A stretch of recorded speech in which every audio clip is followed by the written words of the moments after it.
Welcome to Greystone Hall, a Gothic reformatory where troubled boys stage a chilling play, The Shadowed Veil. But when a chandelier crashes and a wealthy benefactor is found stabbed, the curtain rises on a deadly mystery. As a second murder ripples through the icy pond, Miss Jane Marple, with her knitting needles and sharp wit, unravels a web of embezzlement and betrayal. Who among the charming artist, the earnest doctor, or the efficient secretary hides a killer's heart? In this House of Mirrors, only Miss Marple can reveal the truth before the final act. Chapter 1. The Letter from Greystone. In the quiet of her St. Mary Mead cottage, Miss Jane Marple sat by the window, her knitting needles moving with the rhythmic precision of a metronome. The late autumn light filtered through the lace curtains, casting delicate patterns on the worn oak table, where a cup of tea steamed gently beside a neatly folded letter. The village outside was still, save for the occasional rustle of leaves skittering across the lane, and Miss Marple's thoughts were as serene as the scene.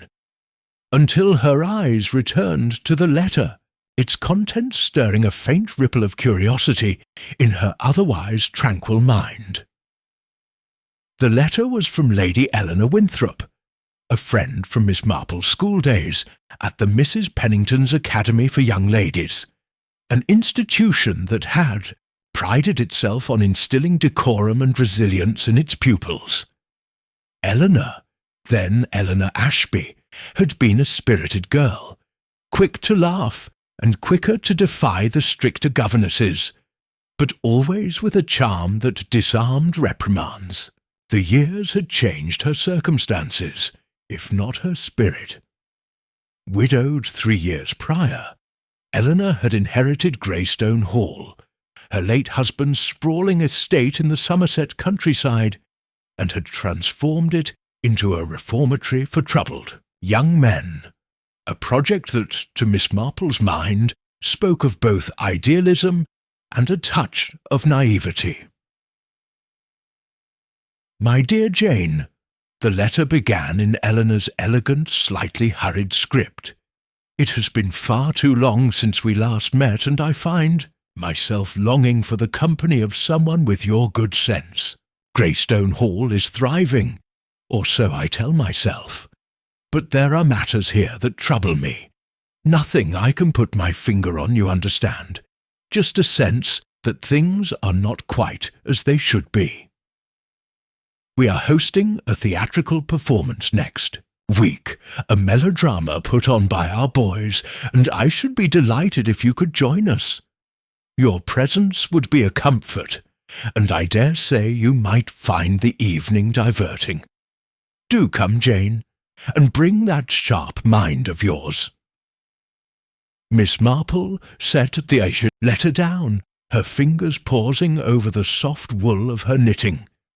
A pale lavender scarf, destined for her niece's Christmas parcel. The invitation was not unusual. Old friends often sought her company for nostalgic gatherings. But Eleanor's words held an undercurrent, a hint of unease that reminded Miss Marple of Mrs. Eldridge in St. Mary Mead, who had once written a similarly vague note before her nephew's unfortunate embezzlement scandal came to light. People, Miss Marple reflected, often sensed trouble before they could name it, like a village cat bristling at an unseen fox. She rose, smoothing her tweed skirt, and crossed to the bookshelf, where a small photograph album lay tucked between, a gardening manual and a well-thumbed copy of The Vicar of Wakefield. Flipping to a faded snapshot of herself and Eleanor at school, Eleanor's hair a cascade of chestnut curls, her own neatly pinned under a sensible hat, Miss Marple smiled faintly. Eleanor had always been the bolder of the two, yet it was Jane who had quietly observed the world, noting the small tells that betrayed larger truths. a governess's flushed cheeks, a classmate's averted gaze. Those habits had served her well in St. Mary Mead, where village life, with its petty jealousies and hidden sins, was a microcosm of the wider world. The decision to accept the invitation came easily. Greystone Hall was a 3-hour train journey, and Miss Marple, though no longer young, relished the prospect of a change of scene. Besides, Eleanor's mention of matters that troubled her suggested more than a mere social call. Miss Marple's instincts, honed by years of unraveling village mysteries, whispered that there was a puzzle to be solved. She penned a brief reply, promising to arrive by Thursday, and telephoned her maid, Lily, to prepare her modest suitcase, 2 woolen dresses, a sturdy coat, and, of course, her knitting bag. The journey to Greystone was uneventful, though the train's rhythmic clatter allowed Miss Marple's mind to wander. She thought of reformatories, those well-meaning institutions that often stirred complex emotions, hope, resentment, and sometimes darker currents. Her nephew Raymond, ever the cynic, had once remarked that such places were breeding grounds for trouble, with too many lost souls under one roof. Miss Marple, less inclined to sweeping judgments, suspected that Greystone's troubles, whatever they were, stemmed not from the boys, but from the adults who guided them. Human nature, she knew, was rarely reformed by good intentions alone. The station at Greystone Halt was a small, windswept platform, its sign creaking in the November breeze. A driver, a wiry man with a deferential nod, awaited her with a car bearing the Winthrop crest. As they wound through narrow lanes flanked by bare hedgerows, Miss Marple glimpsed the distant silhouette of Greystone Hall, a Gothic pile of weathered stone, its towers and chimneys stark against the grey sky. The estate sprawled across rolling hills, its grounds dotted with skeletal trees and a glimmering pond that caught the fading light. It was, she thought, a place that could inspire both awe and unease, depending on one's disposition. At the hall's entrance, Eleanor herself greeted Miss Marple, her face still handsome despite the lines etched by time and responsibility. Her auburn hair, now streaked with silver, was swept into an elegant chignon, and her emerald green dress suggested a determination to maintain standards amid the reformatory's chaos. "Jane, you haven't changed a bit," Eleanor exclaimed, embracing her friend with a warmth that belied her anxious eyes. "Come, let me show you to your room, and then you must meet everyone." The hall's interior was a study in contrasts. Grand oak panelling and ancestral portraits juxtaposed with utilitarian furniture and notices pinned to a board. Schedules for classes, work rosters, and rehearsals for the theatrical performance. Eleanor led Miss Marple up a sweeping staircase, chattering about the boys' progress and the challenges of funding such an enterprise. "We rely heavily on benefactors," she admitted, her voice lowering. "One in particular, Victor Lang, has been generous, but, well, you'll see." Miss Marple's room was a cosy chamber overlooking the gardens, its chintz curtains and mahogany bedstead a reminder of the hall's aristocratic past. As she unpacked, Eleanor lingered, twisting her rings, a nervous habit Miss Marple recalled from their school days. "The performance is tomorrow night," Eleanor said. "The boys have worked so hard on the Shadowed Veil. It's a melodrama, full of secrets and betrayals. Rather fitting, don't you think?" Her laugh was brittle, and Miss Marple's sharp eyes noted the strain behind it. Over tea in the drawing room, Eleanor introduced the household. Julian Winthrop, Eleanor's stepson from her late husband's first marriage, was a lanky man in his 30s, with tousled dark hair and a painter's smock that seemed more affectation than necessity. His charm was effortless, but Miss Marple detected a restlessness in his quick glances, as if he were perpetually seeking an audience. "Delighted to meet you, Miss Marple," he said, offering a boyish grin. "Eleanor says you're a marvel at solving puzzles. Let's hope we don't bore you with our rustic drama." Dr. Marcus Trent, the reformatory psychiatrist, was a contrast, serious, bespectacled, with a measured voice that suggested careful thought. His tweed suit was impeccably tailored, but his hands fidgeted with a pen, betraying a nervous energy. "We aim to rehabilitate through structure and understanding," he explained, his eyes earnest behind his glasses. "The boys need guidance, not judgment."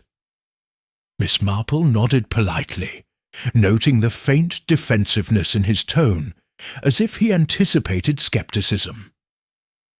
Clara Beaumont, Eleanor's secretary, was a brisk woman in her 40s, her dark hair pulled into a severe bun. Her efficiency was evident in the clipboard she carried, its pages filled with neat lists. "Everything's in order for tomorrow's performance," she assured Eleanor, though her smile was tight. Miss Marple, accustomed to reading faces, sensed a guardedness in Clara, as if she were protecting more than her schedule.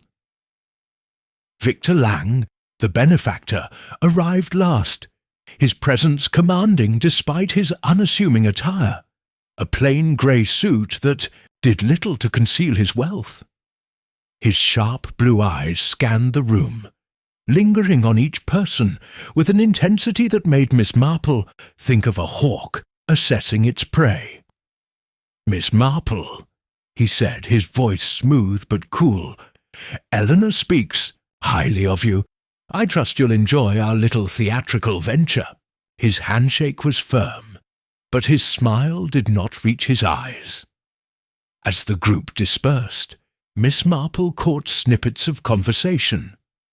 Julian teasing Clara about her military precision, Dr. Trent discussing a boy's progress with Eleanor, and Victor murmuring something to Eleanor about financial clarity. The boys themselves, a group of about 20 ranging from 15 to 19, were absent, presumably rehearsing. Miss Marple, sipping her tea, observed the interplay of personalities, each with their own secrets, she suspected, like characters in a play waiting for the curtain to rise. Dinner was a formal affair in the dining hall, its long table set with silver that gleamed under a chandelier. The boys joined them, their faces a mix of defiance and curiosity, as they glanced at Miss Marple. One, a slight lad named Peter, with wary eyes, seemed particularly withdrawn, his hands clutching a tattered script. Eleanor explained that the boys had written parts of the Shadowed Veil themselves, a project meant to foster creativity.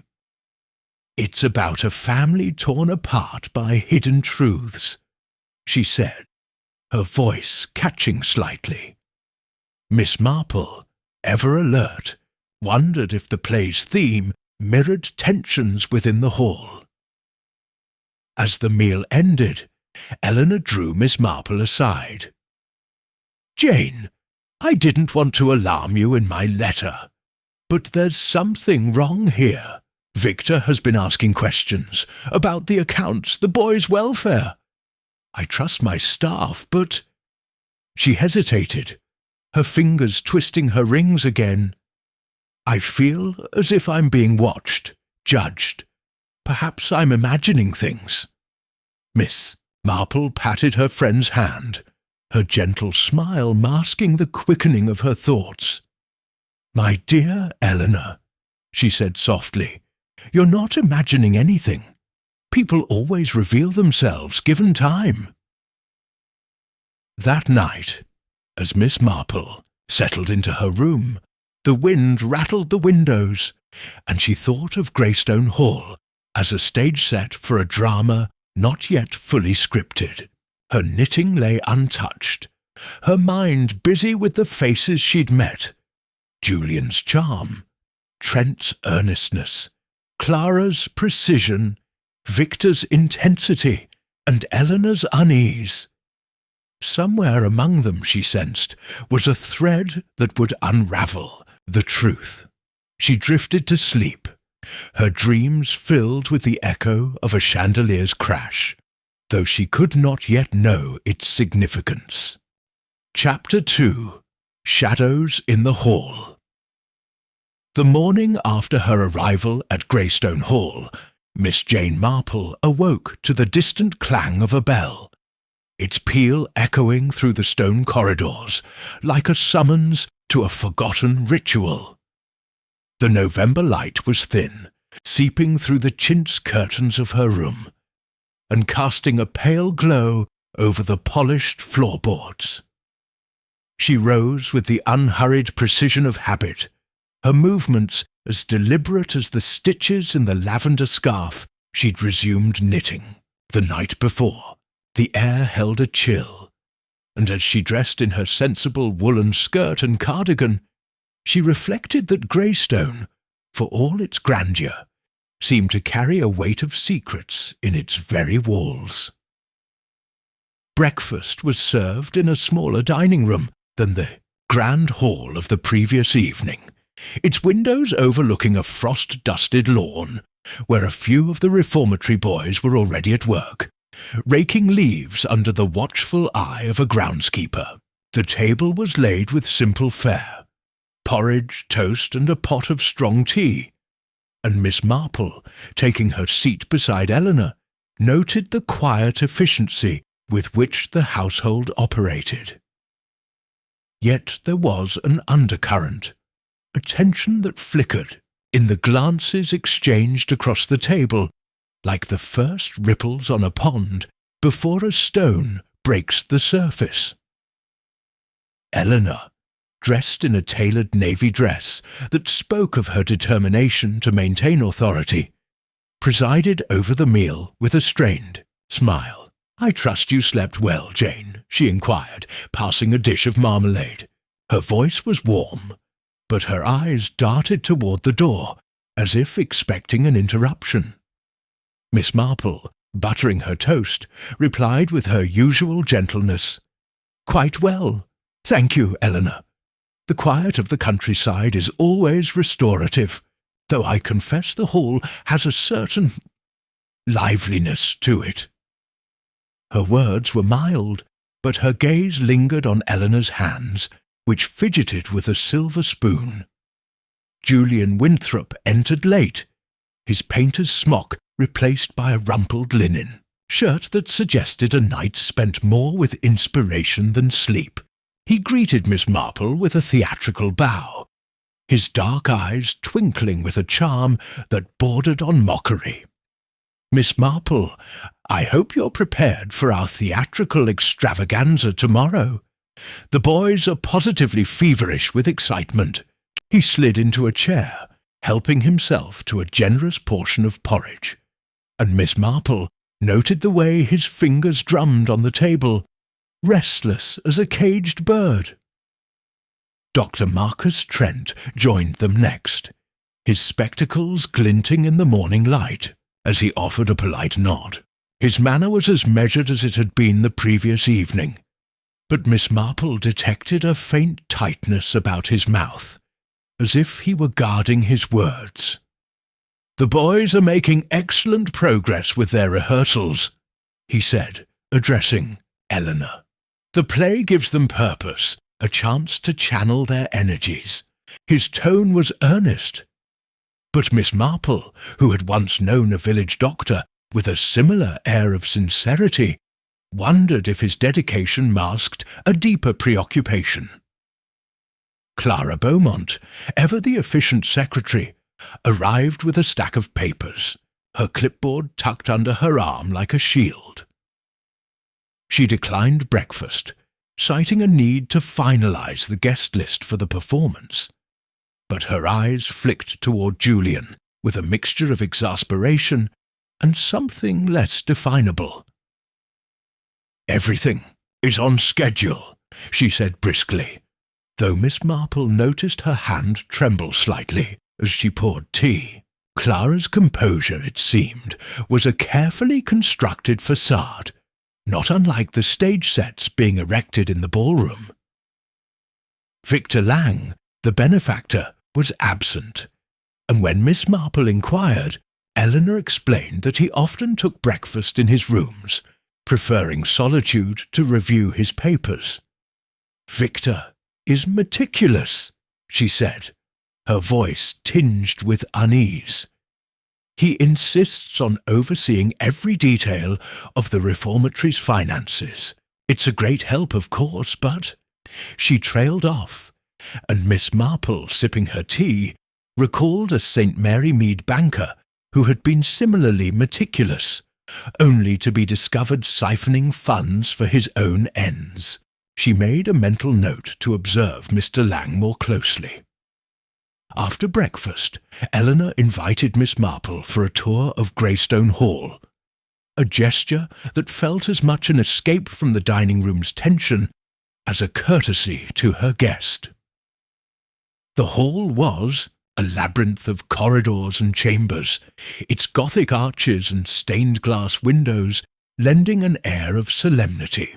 They passed classrooms where boys bent over books, their faces a mixture of concentration and defiance, and workshops where others hammered at wood or polished metal, guided by instructors whose patience seemed perpetually tested. "We aim to teach them skills," Eleanor explained, her voice bright with purpose. "Carpentry, gardening, even art. Julian has been kind enough to offer lessons, though I fear he's more interested in his own canvases." Miss Marple nodded, her eyes scanning the boys' faces.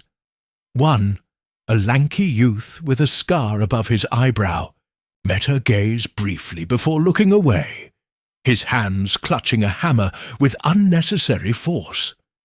Another, the shy Peter from dinner, hovered at the edge of a group, his script still clutched tightly.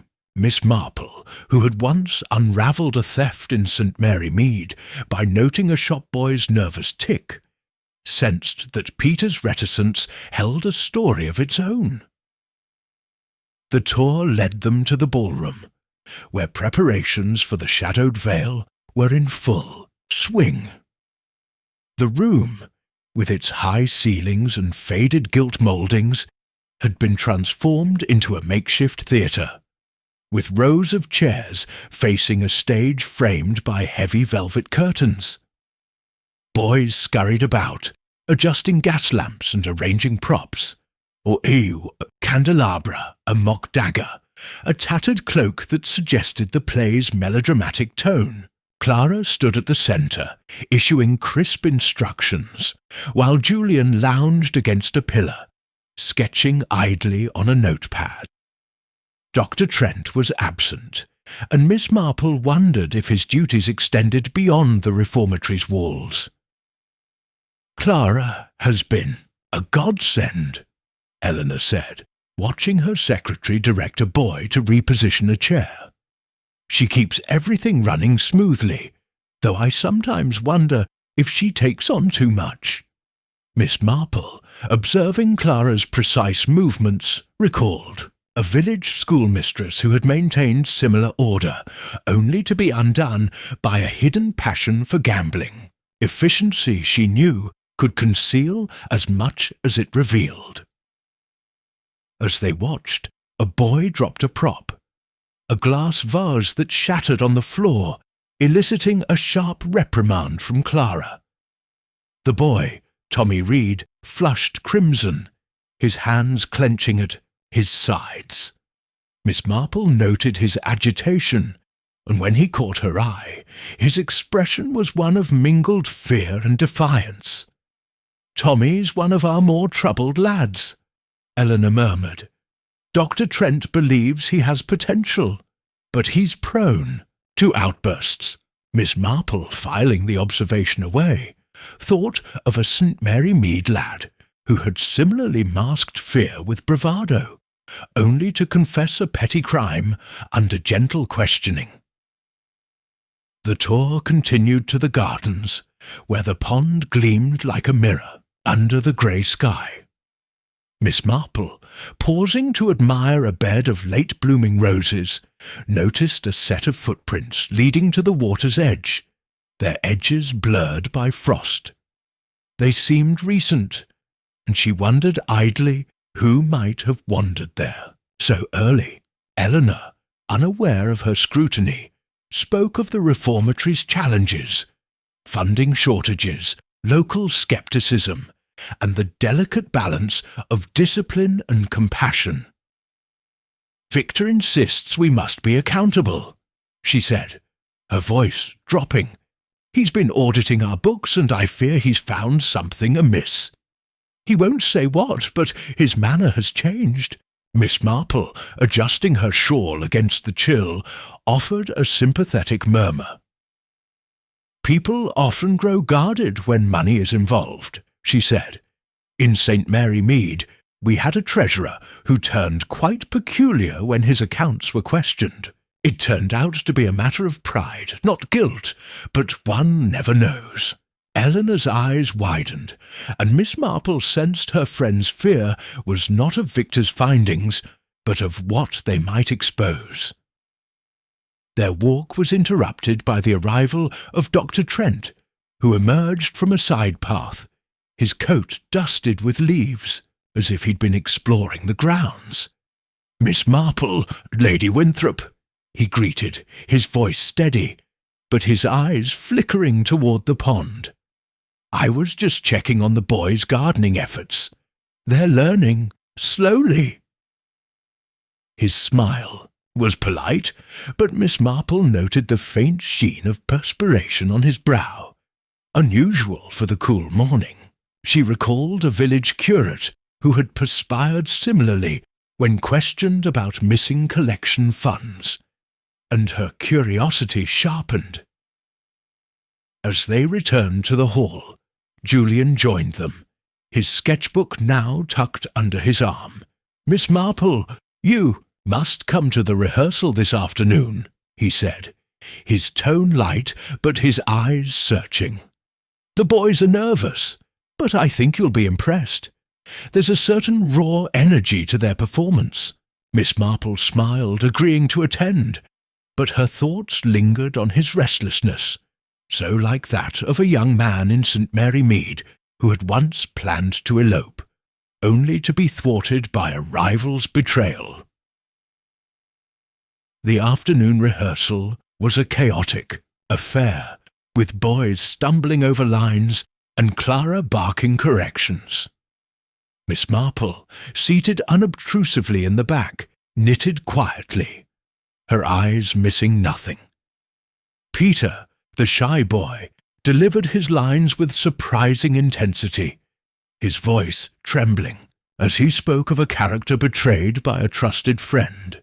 Tommy, by contrast, was sullen, his movements stiff, as if the stage were a punishment. When a prop knife went missing, Clara's exasperation flared, and Miss Marple noted Victor Lang's arrival, his presence silencing the room. He watched the boys with an intensity that made several of them falter, and Miss Marple wondered what hold he had over them. As the rehearsal ended, Victor approached Eleanor, his voice low but audible to Miss Marple's sharp ears. "We need to discuss the accounts, Eleanor. Tonight, after dinner. There are discrepancies that can't wait." Eleanor's face paled, and Miss Marple, pretending to adjust her knitting, felt the first stirrings of a pattern forming. A pattern of mistrust, fear, and secrets waiting to be unravelled.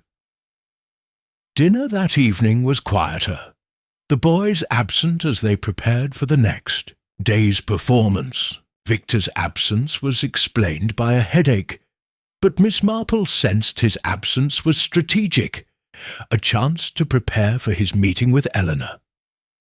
Julian entertained with stories of his art, Dr. Trent spoke of psychological theories, and Clara remained silent, her eyes fixed on her plate. Miss Marple, offering gentle comments, watched them all, her mind weaving connections between their words and silences. As she retired to her room, the hall seemed to settle into an uneasy hush, broken only by the creak of floorboards and the distant murmur of voices. Miss Marple sat by her window, her knitting needles still, and gazed at the dark outline of the pond. Greystone Hall, she thought, was like a village in miniature, its inhabitants bound by unseen threads of loyalty and deception. Tomorrow's performance, she sensed, would be more than a play.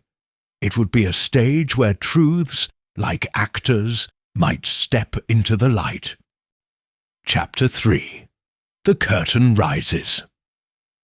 The evening of the theatrical performance at Greystone Hall arrived with a restless energy, as if the very stones of the old manor sensed the drama about to unfold.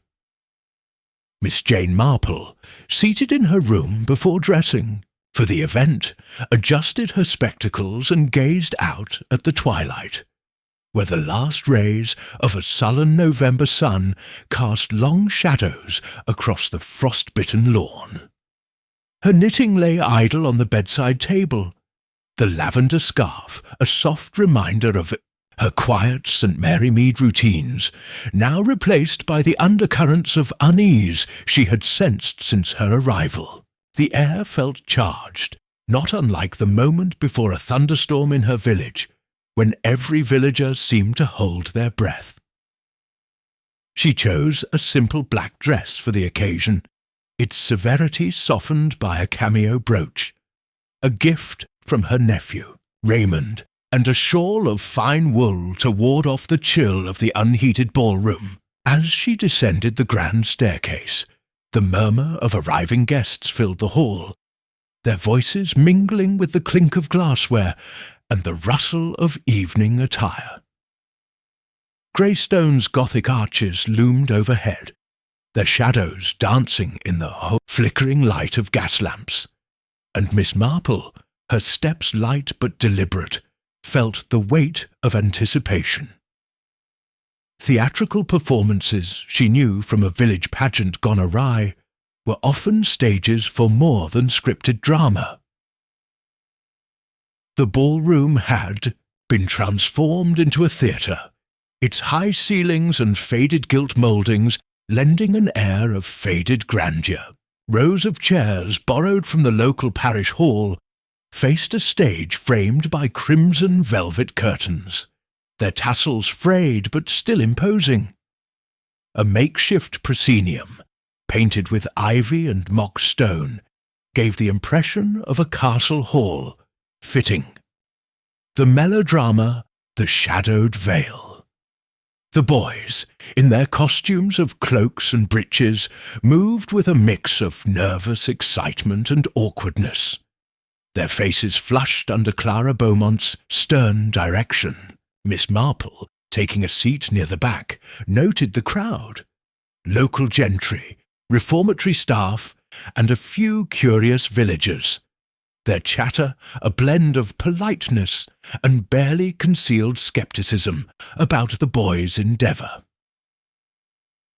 Lady Eleanor Winthrop, resplendent, in a sapphire gown, greeted guests with practised grace, though Miss Marple observed the tightness in her smile, as if she were playing a role herself. Beside her stood Victor Lang, the benefactor, his grey suit immaculate, but his expression cool, his blue eyes scanning the room with a predator's focus. Julian Winthrop, lounging near the stage, wore a velvet jacket that seemed more suited to a bohemian artist than a reformatory stepson, his charm drawing admiring glances from the younger guests. Dr. Marcus Trent, in a sober black suit, hovered near the wings, his spectacles catching the lamplight as he whispered to a boy adjusting a prop. Clara, clipboard in hand, moved among the actors, her efficiency a stark contrast to the boy's nervous energy. As the lights dimmed and the audience settled, Miss Marple's sharp eyes took in the scene. Peter, the shy boy she had noticed earlier, stood at the edge of the stage, his script clutched like a talisman. Tommy Reed, the sullen lad, adjusted his cloak with a scowl, his eyes darting toward Victor, Lang with unmistakable resentment. Miss Marple, recalling a St. Mary Mead youth who had once hidden theft behind a similar scowl, wondered what grievance lay behind Tommy's glare. The atmosphere, she thought, was like a tightly wound spring, ready to snap. The play began with a flourish of music from a gramophone, its notes crackling through the room. The Shadowed Veil was a tale of a noble family torn by betrayal, its plot heavy with secrets and vengeance. The boys, despite their inexperience, performed with surprising conviction, their voices carrying the weight of their own unspoken troubles. Peter's delivery, hesitant at first, grew passionate as he spoke of a character betrayed by a trusted confidant, his eyes glistening with unshed tears. Miss Marple, knitting quietly in her lap, noted the intensity, wondering if the boy was acting or confessing. Midway through the second act, as the stage villain brandished a prop dagger, a sudden deafening crash shattered the performance. The audience gasped as the massive chandelier above the stage swayed violently, its crystals clattering before it plummeted to the floor, narrowly missing Julian, who leapt aside with a startled cry. Dust rose in a cloud, and the boys froze, their faces pale. Clara, standing in the wings, shouted for order, her voice sharp but trembling. Eleanor rushed forward, her hands clasped in distress, while Victor remained seated, his expression unreadable, but his eyes fixed on the wreckage. Miss Marple, her knitting stilled, observed the chaos with calm detachment. The chandelier's fall, she noted, was no mere accident. The ropes securing it, visible from her vantage point, bore the clean slice of a knife. She recalled a village fete where a sabotage tent pole had revealed a petty feud, and her mind began to trace the threads of motive. Who had been near the stage? Who stood to gain from such a dramatic disruption? Her eyes flicked to Julian, now dusting off his jacket with forced nonchalance, and to Clara, whose hands gripped her clipboard so tightly her knuckles whitened. The performance was halted, and the guests milled about, their whispers a mix of shock and excitement. Inspector Harrow, a stout man with a no-nonsense air, arrived from the village, summoned by a quick-thinking footman. He surveyed the scene, his moustache twitching as he barked orders to secure the area. Miss Marple, unobtrusive in her corner, overheard fragments of conversation. A guest speculating about faulty wiring, a boy muttering about bad luck, and Eleanor's strained assurance that all would be well. Victor, approaching the inspector, spoke in a low voice, his words inaudible, but his posture commanding. As the crowd dispersed, Miss Marple lingered, her eyes drawn to the stage where the boys were clearing debris under Clara's supervision. Peter, his face pale, dropped a prop, a silver candlestick, and flinched when Clara snapped at him. Tommy, meanwhile, stood apart, his gaze fixed on Victor, who was now conferring with Eleanor near the ballroom's entrance. Miss Marple, adjusting her shawl, approached Eleanor, her tone gentle but probing. "Such a dreadful shock, my dear. Do you suppose the chandelier was old, or perhaps tampered with?" Eleanor's eyes widened, her hand fluttering to her throat. "Tampered? Oh, Jane, surely not. The hall is old and things do wear out." But her voice lacked conviction, and Miss Marple, recalling a St. Mary Mead incident where a faulty gate had concealed a neighbour's spite, pressed no further. Instead, she turned her attention to the boys, noting their whispered exchanges and furtive glances. One, a wiry lad named Eddie, slipped something into his pocket. A scrap of paper, perhaps, or a small tool. Miss Marple filed the observation away, her mind already weaving a tapestry of possibilities. The evening took a darker turn when a piercing scream echoed from the library, adjacent to the ballroom. Guests froze, and Inspector Harrow, already on edge, strode toward the sound, Miss Marple following at a discreet distance. In the library, lit by a single lamp, Victor Lang lay slumped over a mahogany desk, a letter opener protruding from his back. Blood pooled on the blotter, staining a pile of papers.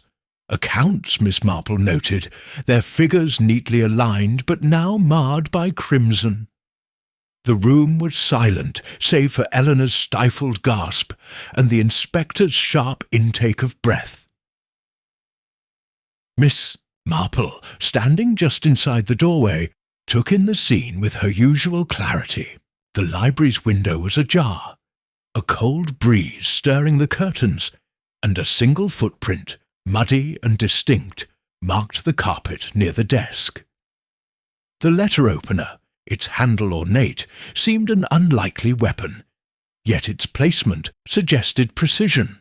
She recalled a St. Mary Mead murder where a knitting needle had served a similar purpose, and her thoughts turned to motive. Victor's audit, Eleanor had hinted, had uncovered discrepancies. Had he known too much, as the village grocer had once known too much about a neighbour's debts?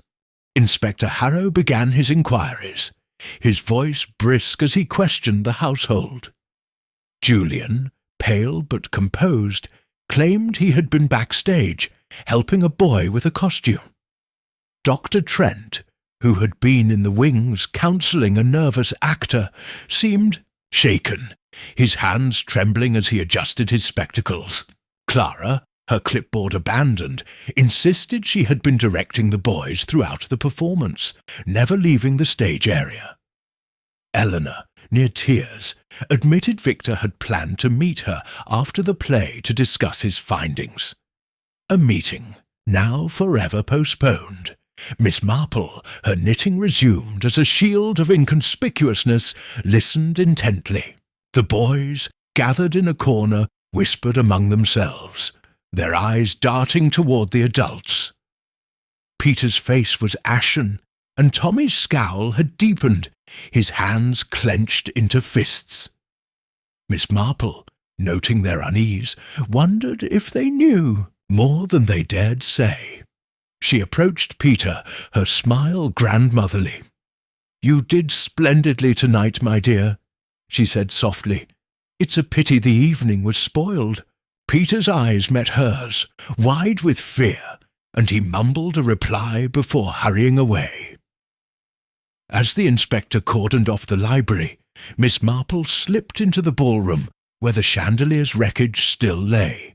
She examined the severed ropes, their edges too clean for wear, and noted a faint smear of grease on the stage floor, as if someone had climbed to the rigging.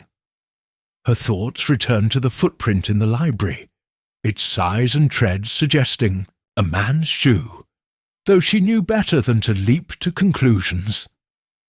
In St. Mary Mead, a footprint had once led to a gardener's innocence, not guilt, and she resolved to tread carefully. The guests were ushered out, their murmurs of shock fading into the night. Eleanor, leaning on Julian's arm, looked frail, her earlier poise crumbling. Dr. Trent offered to administer a sedative, but she waved him away, her eyes seeking Miss Marple's. "Jane, this is dreadful," she whispered. "Victor was difficult, but to die like this." Miss Marple patted her hand, her mind racing. The chandelier, the murder, the accounts, all were pieces of a puzzle, and she sensed the performance had been a stage for more than drama. As she retired to her room, the hall's corridors seemed to close in, their shadows deeper than before. Miss Marple sat by her window, her knitting untouched, and gazed at the darkened grounds. Greystone Hall, she thought, was a place of mirrors, reflecting truths and lies in equal measure. The night's events had set the stage, and she knew, with the certainty of long experience, that the curtain had only just risen on a far darker play. Were Chapter 4. The Echoes of the Night. The morning after Victor Lang's murder dawned with a heavy mist that clung to Greystone Hall, shrouding its Gothic towers in a veil of grey. Miss Jane Marple, awake before the household, sat by her window, her knitting needles moving with their familiar rhythm, though her thoughts were far from the lavender scarf taking shape in her lap. The events of the previous night, the chandelier's crash, the scream from the library, and the grim discovery of Victor's body had left an imprint on her mind, like the faint outline of a footprint in damp earth. In St. Mary Mead, she had often found that the morning after a crisis revealed as much as the crisis itself, for it was in the quiet moments that people betrayed their fears. She dressed with her usual care, choosing a grey tweed dress that blended unobtrusively with the sombre mood of the hall. As she descended the staircase, the air felt thick with unspoken questions, the silence broken only by the distant clatter of dishes from the kitchen. The dining room, where breakfast was laid out, was nearly empty save for a young housemaid, her eyes red-rimmed as she set out a tray of scones. Miss Marple, taking a seat, offered a gentle smile. "A trying night, my dear," she said softly, and the maid, flustered, nodded before hurrying away. Miss Marple, accustomed to the gossip of servants, knew that their whispers often held truths overlooked by those in charge.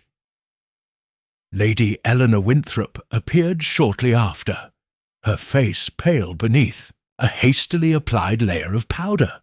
Her hands, usually so steady, trembled as she poured tea, and Miss Marple noted the faint smudge of ink on her fingers, as if she had been writing late into the night. "Jane, I hardly slept," Eleanor confessed, her voice low.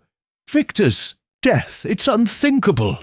And the boys, they're so unsettled. I fear what this will do to them." Her eyes darted toward the door, and Miss Marple, sipping her tea, recalled a St. Mary Mead widow who had similarly fretted after a scandal, her anxiety masking a deeper knowledge. Julian Winthrop entered next, his usual charm subdued, his velvet jacket replaced by a plain sweater that hung loosely on his frame.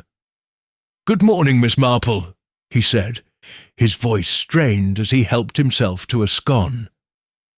"I suppose we're all suspects now, aren't we? Quite the plot twist for our little drama." His attempt at levity fell flat, and Miss Marple observed the shadows under his eyes, suggesting a sleepless night. She thought of a young man in her village whose bravado had crumbled under the weight of guilt, and wondered what Julian's restless demeanour concealed. Dr. Marcus Trent joined them, his spectacles polished but his expression weary, as if the night's events had drained his usual composure. "The boys are in disarray," he said, addressing Eleanor. "I've cancelled their morning classes to let them process the shock. We must maintain calm for their sake." His words were measured, but Miss Marple noted the way his fingers toyed with a teaspoon, a nervous tick that reminded her of a St. Mary Mead curate caught in a lie. Clara Beaumont, entering with her clipboard, offered a curt nod, her face a mask of efficiency. "I've informed the staff to cooperate fully with the police," she said, her voice crisp. "We must keep order." Miss Marple, watching her, sensed a brittleness beneath the surface, like a teacup on the verge of cracking. Inspector Harrow arrived mid-morning, his stout figure filling the doorway as he summoned the household to the drawing room for questioning. The room, with its heavy drapes and ancestral portraits, felt oppressive, the air thick with the scent of old wood and wax polish.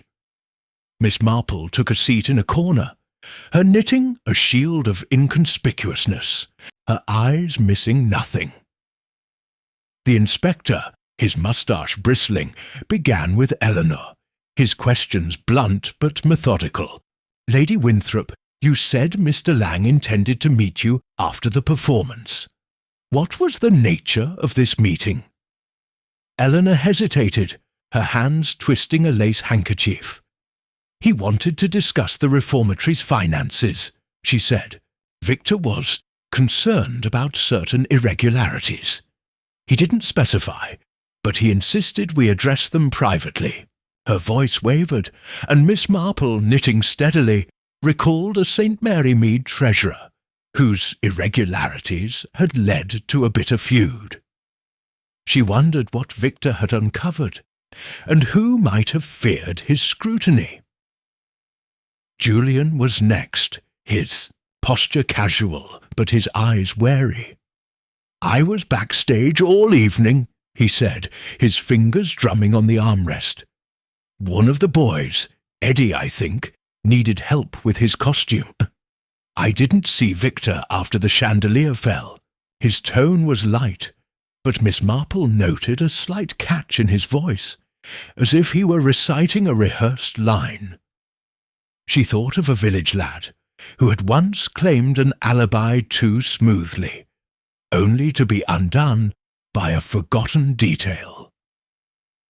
Dr. Trent's account was precise, almost clinical. "I was in the wings, counselling young Peter," he said. "He was nervous about his lines, and I stayed with him until the chandelier incident. After that, I helped calm the boys." His hands were steady now, but Miss Marple observed a faint flush on his neck, a sign of strain she had seen in a St. Mary Mead doctor caught falsifying records. Clara, questioned last, was adamant. "I was directing the play," she said, her voice sharp. "I never left the stage area. The boys can confirm it." Her eyes met the inspector's defiantly, but Miss Marple, noting her rigid posture, wondered what lay behind her fierce certainty. The boys themselves were not questioned in the drawing-room, but Miss Marple, strolling the grounds later that morning, overheard their whispers near the workshops. Tommy Reed, his scowl deeper than ever, muttered to Eddie about Victor's secrets, his voice low but bitter. Peter, hovering nearby, clutched his script, his eyes darting as if expecting pursuit. Miss Marple, pausing to admire a frost-covered hedge, recalled a St. Mary Mead youth, whose whispers had led to a theft's unraveling. She resolved to speak with Peter, sensing his fear held a key. At luncheon, the mood was sombre, the table sparsely attended. Eleanor, picking at her food, confided in Miss Marple. "Victor was auditing our accounts for weeks," she said quietly. He mentioned discrepancies but wouldn't elaborate. I trusted Clara to manage the books, but now I wonder." Her voice trailed off, and Miss Marple, offering a sympathetic nod, noted the ink on Eleanor's fingers again. Had she been reviewing the accounts herself, or writing something else entirely? After lunch, Miss Marple visited the library, now cordoned off, but accessible to her as Eleanor's guest. Inspector Harrow was there, examining the desk where Victor had died. The letter opener, now removed, had left a stain on the blotter, and the papers, financial ledgers, were stacked neatly, their figures meticulous. Miss Marple, peering over her spectacles, noted a single page tucked beneath the others, its corner torn, as if hastily concealed. The figures, in a different hand from Clara's, showed a series of payments to an unnamed recipient, labelled only "N Consultant." She recalled a St. Mary Mead ledger with similar vague entries, which had masked a blackmail scheme, and her curiosity sharpened. The open window caught her attention next. The muddy footprint she had noticed the previous night was still visible, its tread clear in the daylight. She knelt, her joints protesting, and examined it closely, noting its size. Larger than a boy's, but smaller than a heavy man's. The mud, she observed, matched the soil near the pond, suggesting the intruder had come from the grounds. She thought of the footprints she had seen there the previous day, and wondered if they were connected, a thread in the pattern she was beginning to weave. As she left the library, she encountered Clara, who was carrying a bundle of papers to the office. "Miss Marple, you shouldn't be here," Clara said, her tone sharp, but her eyes anxious. "The police are handling everything." Miss Marple smiled benignly. "Of course, my dear. I was merely curious about the library's fine collection. Such a pity it's been marred." Clara's expression softened, but her hands tightened on the papers, and Miss Marple, noting the gesture, recalled a St. Mary Mead secretary whose efficiency had hidden a secret correspondence. That afternoon, Miss Marple attended a makeshift gathering of the boys, organised by Dr. Trent to restore morale. They sat in the ballroom, the chandelier's wreckage cleared, but its absence a stark reminder of the night's chaos. Trent spoke of resilience, but his words seemed hollow, and the boys' faces were a mix of fear and defiance. Peter, seated at the edge, avoided Miss Marple's gaze, while Tommy whispered to Eddie, his voice too low to catch. Miss Marple, knitting quietly, approached Peter afterward, her tone gentle. "You were splendid in the play, my dear," she said.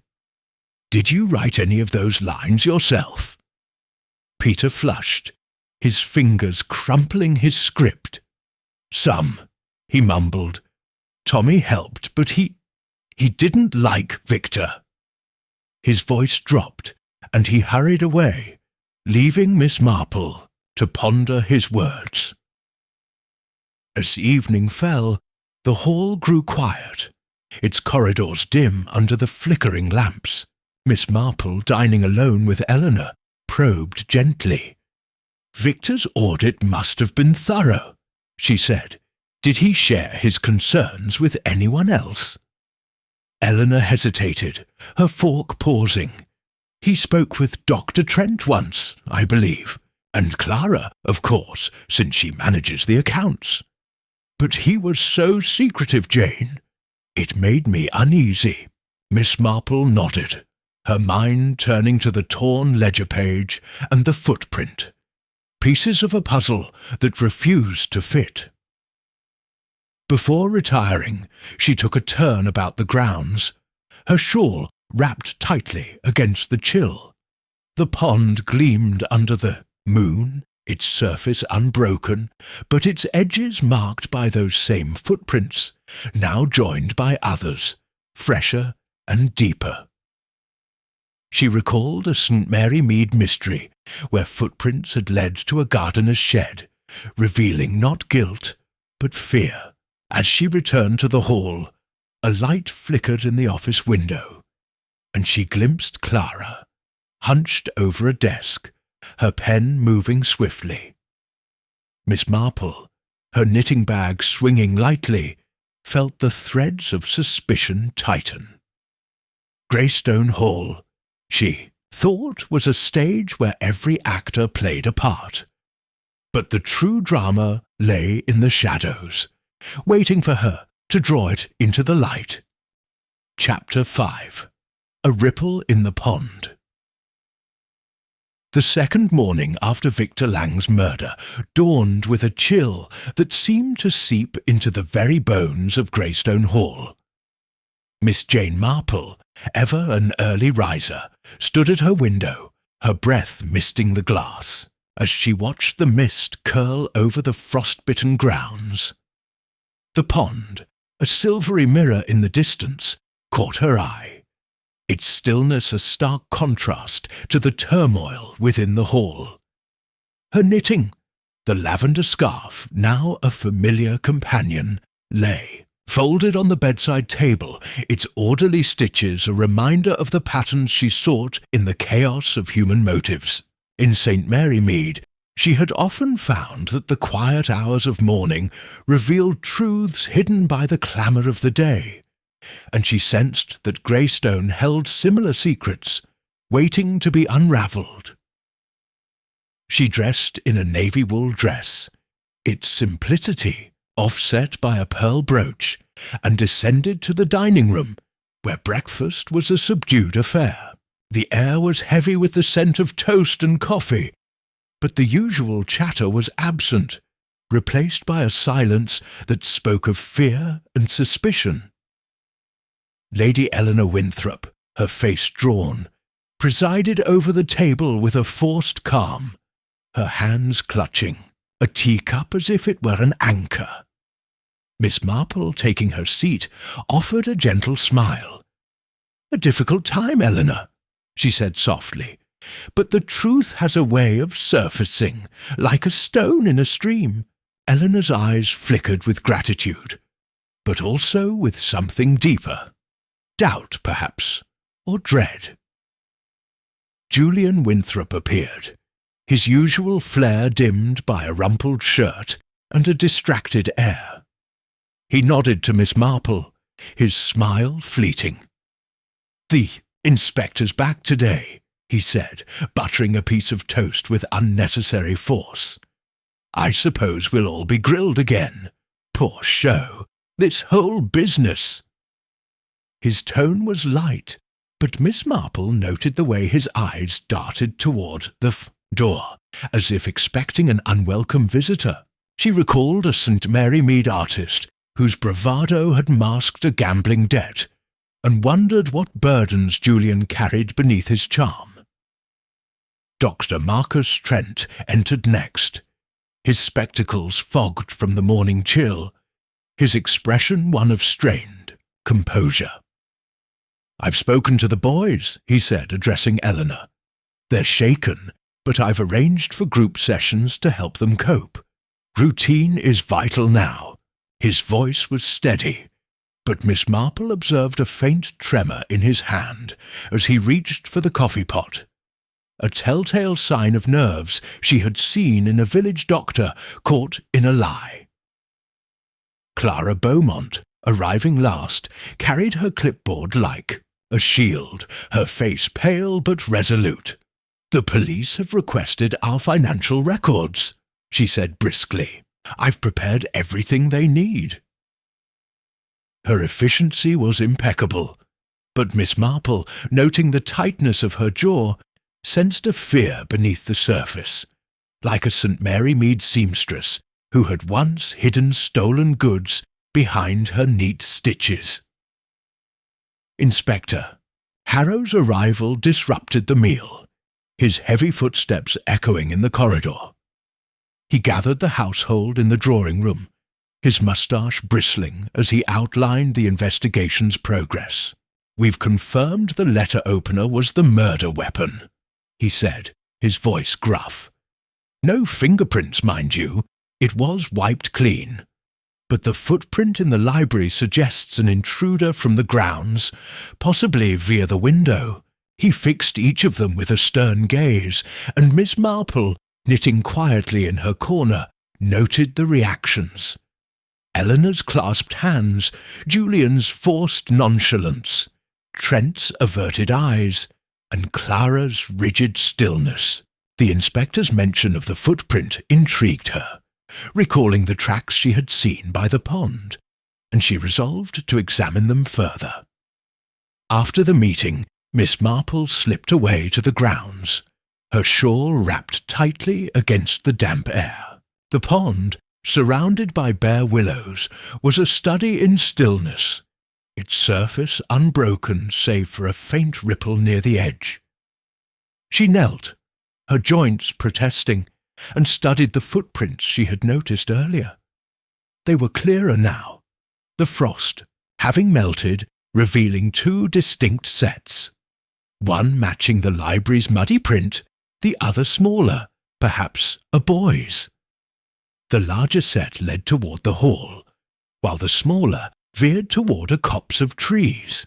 Miss Marple, recalling a St. Mary Mead poacher whose tracks had betrayed his path, followed the smaller set, finding a discarded cigarette butt half buried in the mud. Its brand, she noted, was foreign, unlike the common ones smoked by the staff. A clue, perhaps, or a misdirection. She would need to observe further. Returning to the hall, she encountered Tommy Reed, the sullen boy, lingering near the workshops. His hands were shoved deep into his pockets, his scowl fixed on the ground. Miss Marple, approaching with her grandmotherly air, commented on the crisp morning. "A fine day for a walk, Tommy," she said gently, "though I dare say the pond is a lonely spot." His head jerked up, his eyes narrowing. "I don't go there," he muttered too quickly, and hurried off. Miss Marple, watching him go, thought of a St. Mary Mead lad whose denials had led to a confession of petty theft, and wondered what Tommy feared. At midday, she joined Eleanor in the office, where Clara was sorting papers for the police. The room was a model of order, with ledgers stacked neatly on a desk, but Miss Marple's sharp eyes caught a discrepancy. A single ledger, half hidden under a pile, bore a different binding, its leather worn and its pages slightly yellowed. She recalled the torn page from the library, and asked with feigned innocence, "Do you keep old records, Clara? They can be so revealing."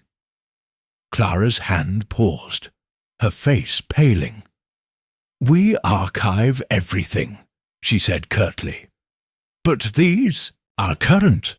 Miss Marple smiled, her mind noting the evasion, like a St. Mary Mead shopkeeper who had once dodged questions about outdated stock. The afternoon brought a new tragedy. As Miss Marple sat in the ballroom, observing a subdued rehearsal, Clara had insisted the boys continue to maintain discipline. A cry rang out from the grounds. A groundskeeper, his face ashen, burst in, shouting for Dr. Trent.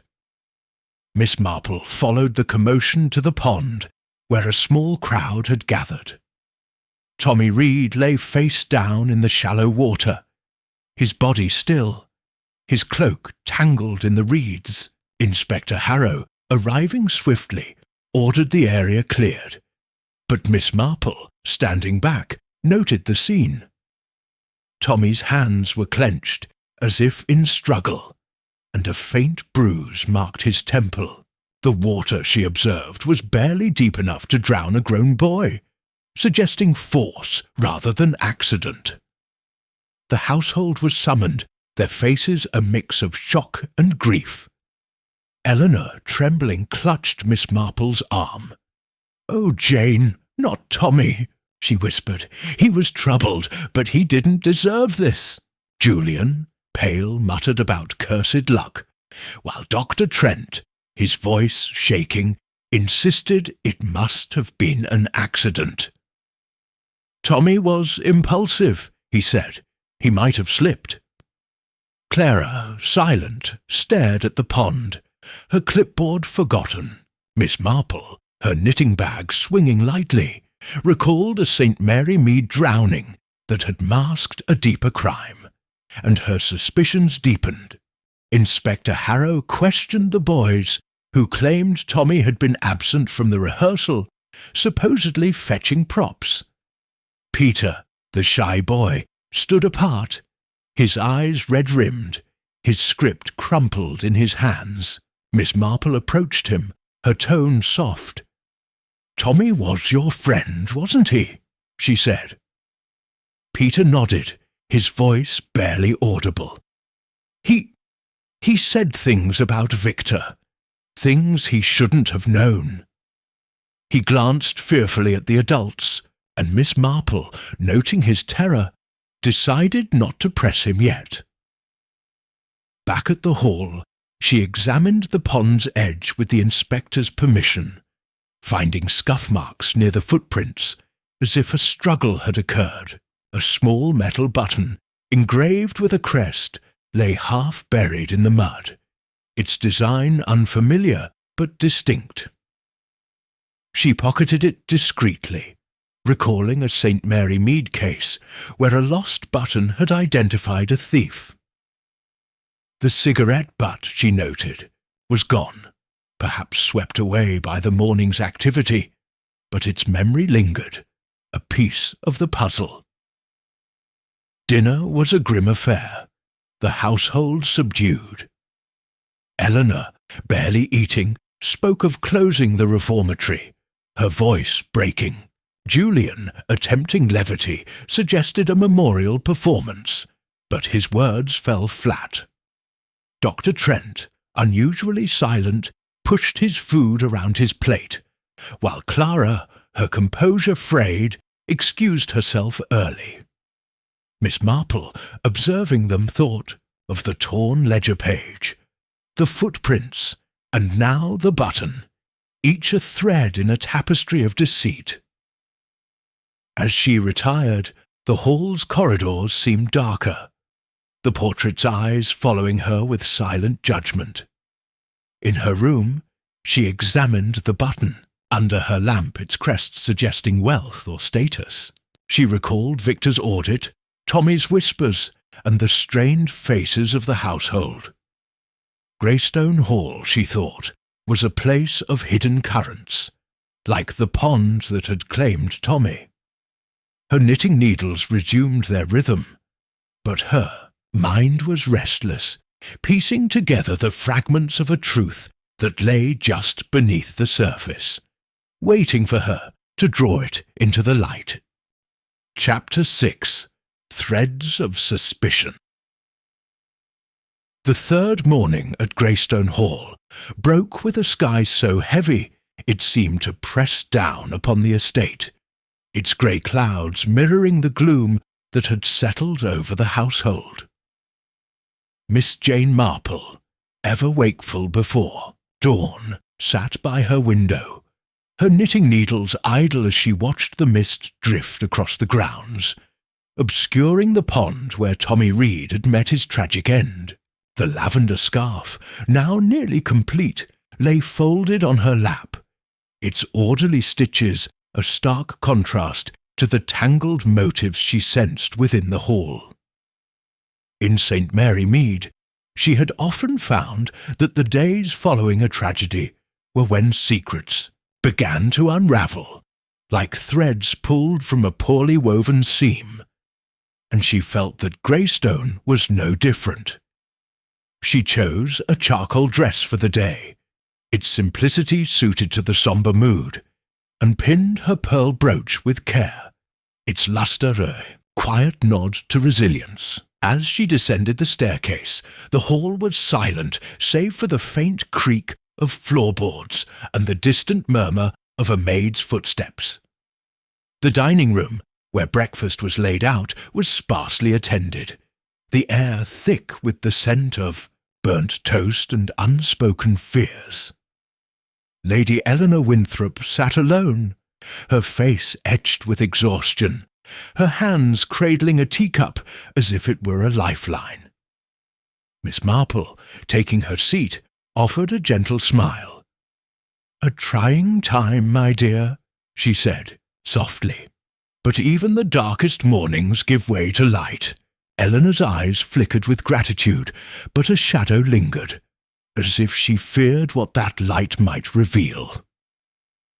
Julian Winthrop entered, his usual vibrancy dulled by an unshaven jaw and a sweater that hung loosely on his frame.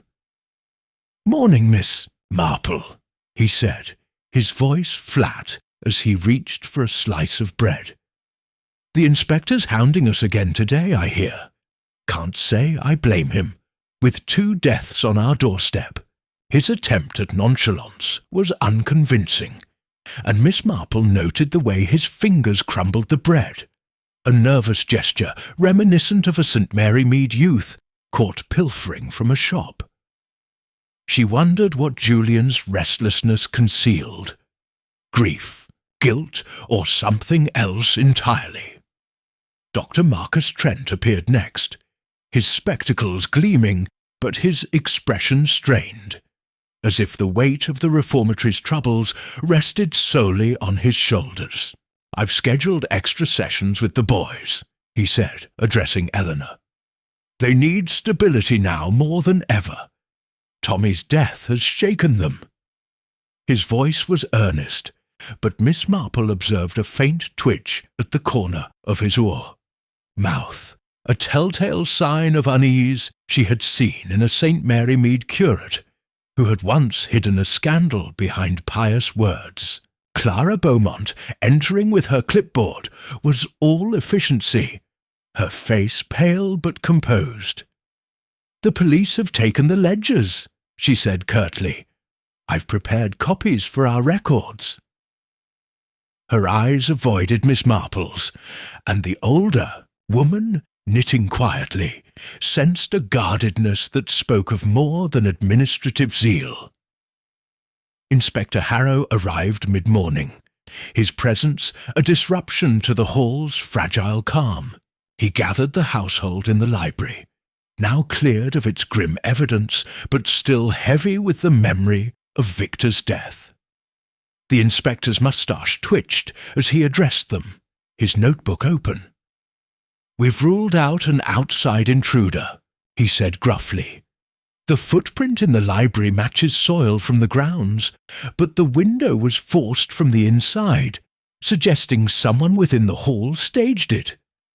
As for young Tommy, the bruise on his temple indicates foul play, not a accident." His words hung in the air, and Miss Marple, her needles clicking softly, noted the reactions. Eleanor's sharp intake of breath, Julian's forced yawn, Trent's tightened grip on his pen, and Clara's sudden stillness. The inspector turned, to Eleanor first. "Lady Winthrop, you mentioned Victor's concerns about the accounts. Did he share any specifics?" Eleanor's hands twisted her handkerchief, her voice low. "He only said there were payments he couldn't trace. He planned to confront someone. Clara, I assumed, since she handles the finances." Clara's head snapped up, her eyes flashing. "I kept everything in order," she said sharply. Victor was mistaken if he thought otherwise. Miss Marple, observing the exchange, recalled a St. Mary Mead bookkeeper whose indignation had masked a clever forgery, and wondered if Clara's defensiveness held a similar truth. Julian, questioned next, shrugged with studied indifference. "I barely spoke to Victor," he said. "He was always poking into things, accounts, the boys' progress. Bit of a busybody, if you ask me. His casual tone was at odds with his restless fingers, and Miss Marple, noting the discrepancy, thought of a village artist whose flippancy had hidden a debt-ridden life. Dr. Trent, his voice measured, claimed to have been with the boys during Tommy's death, organising a group activity in the workshops. "I didn't see him leave," he said, his eyes flickering.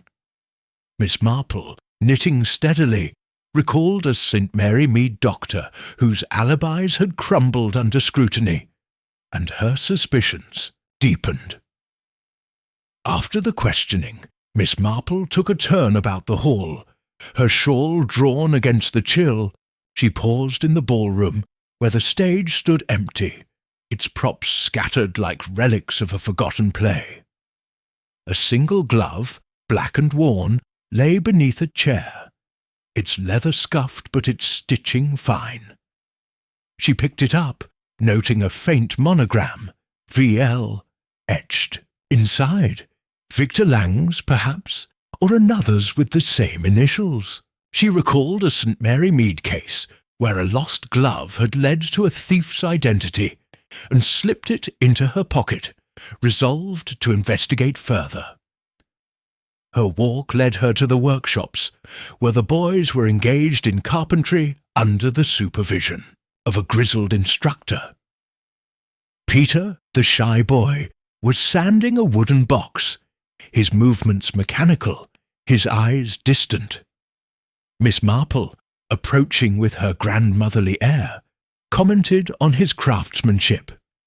"Such fine work, Peter," she said. "Disjudicate. You learn it here." He flinched, his hands pausing. "Tommy taught me," he mumbled. He was good with his hands, but he knew things he shouldn't. His voice dropped, and he glanced towards the door, as if fearing eavesdroppers. Miss Marple, noting his fear, recalled a St. Mary Mead lad whose confessions had come in sheer whispers, and decided to tread gently. At luncheon, the household was subdued, the absence of Tommy's sullen presence keenly felt. Eleanor, picking at her soup, confided in Miss Marple. "I can't help but feel responsible," she said. "Victor's audit, Tommy's death. It's as if the hall is cursed." Her voice trembled, and Miss Marple, patting her hand, thought of a St. Mary Mead widow who had blamed herself for a neighbour's misdeeds, only to discover her own innocence. "My dear," she said softly, "curses are often just human failings in disguise. We shall find the truth." After lunch, Miss Marple visited the office, where Clara was reorganizing files. The worn ledger she had noticed earlier was gone, replaced by a newer one, its pages pristine. "You keep such meticulous records," Miss Marple said, her tone admiring. "Do you ever find errors, my dear?" Clara's hand froze, her eyes narrowing. "Never," she said too quickly. "Everything balances." Miss Marple smiled, recalling a St. Mary Mead clerk whose perfect books had hidden a secret loan, and made a mental note to examine the ledgers further. The afternoon brought a new discovery. While strolling near the pond, Miss Marple noticed a glint in the reeds. A small key, its brass tarnished, but its shape distinct, likely for a desk or cabinet. She retrieved it, careful not to disturb the surrounding mud, and noted its proximity to the scuff marks from Tommy's struggle. The key, she thought, might unlock more than a physical lock, much like a key in St. Mary Mead that had opened a box of stolen letters. She tucked it into her knitting bag, her mind racing with possibilities. As evening approached, the hall grew tense, the boys' whispers louder in the corridors. Miss Marple, attending a brief meeting with the staff, overheard Eddie, the wiry boy, muttering to another about Tommy's mistake. She approached him later, her tone gentle. "You and Tommy were close, weren't you?" she said. Eddie's eyes darted away. "He talked too much," he said, his voice low. "Got himself in trouble." He hurried off, and Miss Marple, recalling a St. Mary Mead youth whose silence had protected a friend, sensed that Eddie knew more than he dared say. Dinner was a strained affair, the household's faces etched with fatigue. Eleanor spoke little, her eyes fixed on her plate. Julian attempted a jest about the weather, but his laughter rang hollow. Dr. Trent, unusually talkative, discussed the boy's psychological needs, his words a lecture that felt rehearsed. Clara, her composure frayed, excused herself early, claiming a headache. Miss Marple, observing them, thought of the glove, the key, and Peter's whispered fears, each a piece of the puzzle. As she retired, the hall's corridors seemed to pulse with secrets, the portrait's eyes glinting in the lamplight. In her room, she examined the glove and key under her lamp, noting the glove's monogram and the key's intricate design. She recalled Victor's audit, Tommy's knowledge, and the strained dynamics of the household. Greystone Hall, she thought, was a web of hidden truths, its strands tightening with each passing hour. Her knitting needles resumed their rhythm, but her mind was restless, weaving a pattern of suspicion that grew clearer with every clue, yet still eluded the final truth. Chapter 7. Whispers in the Shadows. The fourth morning at Greystone Hall greeted Miss Jane Marple with a sky of unrelenting grey, its clouds low and oppressive, as if the heavens themselves mourned the tragedies that had befallen the estate. She stood at her window, her breath misting the cold glass, her eyes tracing the distant outline of the pond where Tommy Reed had met his untimely end. The lavender scarf, now nearly finished, lay draped over a chair, its neat stitches a quiet testament to order amid chaos.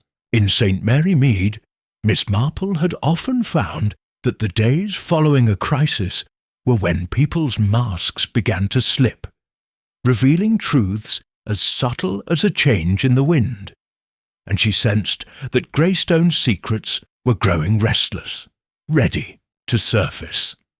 She chose a plum-coloured dress, its sombre hue suited to the hall's mood, and pinned her cameo brooch with care, its delicate carving a reminder of simpler times. As she descended the staircase, the corridors were hushed, the only sound the faint rustle of a maid's skirts as she polished a banister. The dining room, where breakfast awaited, was a study in tension, its air heavy with the scent of porridge and unspoken fears. Lady Eleanor Winthrop sat at the head of the table, her face pale beneath a veil of powder, her hands fidgeting with a napkin. Miss Marple, taking her seat, offered a gentle smile. "A quiet morning, Eleanor," she said, softly. "But quiet often hides the most revealing whispers." Eleanor's lips twitched, a fleeting acknowledgement, but her eyes betrayed a flicker of unease, as if she dreaded what those whispers might say. Julian Winthrop entered, his usual charm replaced by a haggard look, his eyes shadowed from lack of sleep. "Miss Marple," he said, forcing a grin as he reached for a slice of toast, "you must think us a grim lot. 2 deaths in as many days, hardly the welcome we intended." His tone was light, but his fingers tore at the toast, scattering, Crumbs, and Miss Marple noted the gesture, reminiscent of a St. Mary Mead youth whose nervous habits had betrayed a theft. She wondered what Julian's agitation concealed. Fear, perhaps, or a secret he dared not voice. Dr. Marcus Trent followed, his spectacles gleaming, but his posture stiff, as if bracing for an unseen blow. "The boys are struggling," he said, addressing Eleanor. "I've arranged for individual sessions today to address their grief. We must keep them focused." His voice was calm, but Miss Marple observed a faint quiver in his hand as he stirred his tea, a sign of strain she had seen in a St. Mary Mead doctor caught falsifying a prescription. Clara Beaumont, entering with her clipboard, was all business, her face drawn, but her movements precise. "The police have requested more documents," she said curtly. "I've organised everything they need." Her eyes avoided the table, and Miss Marple, knitting quietly, sensed a tension beneath her efficiency, like a St. Mary Mead seamstress whose neat work had hidden a forbidden romance. Inspector Harrow's arrival disrupted the meal, his heavy tread announcing his presence before he entered the dining room. "I'll need to speak with each of you again," he said, his moustache bristling. "We've found new evidence, a scrap of cloth near the pond, torn, possibly from a struggle." He held up a small evidence bag containing a shred of dark fabric, its edges frayed. Miss Marple, her needles pausing, noted its similarity to the cloak Tommy had worn in the play, but also to the dark jackets favoured by the staff. The inspector's eyes swept the room, and she observed the reactions. Eleanor's clasped hands, Julian's sudden stillness, Trent's averted gaze, and Clara's sharp intake of breath. After breakfast, Miss Marple took a turn about the hall, her shawl drawn against the damp air. She paused in the corridor outside the office, where a faint light flickered under the door. Peering through the keyhole, her curiosity overcoming her usual decorum, she glimpsed Clara sorting papers, her movements hurried, as if searching for something specific. A single sheet, its edges crumpled, fell to the floor, and Clara quickly retrieved it, her face pale. Miss Marple, stepping back, recalled a St. Mary Mead clerk who had hidden incriminating letters in a similar flurry, and resolved to investigate the office further. Her walk led her to the library, now accessible again, its air still heavy with the memory of Victor's death. The desk where he had died was bare, but Miss Marple's sharp eyes caught a faint scratch on its surface, as if something heavy had been dragged across it. She knelt, her joints protesting, and found a small splinter of wood wedged in a drawer's edge, its grain different from the desk's mahogany. It suggested a box or case, perhaps the one the brass key she had found might unlock.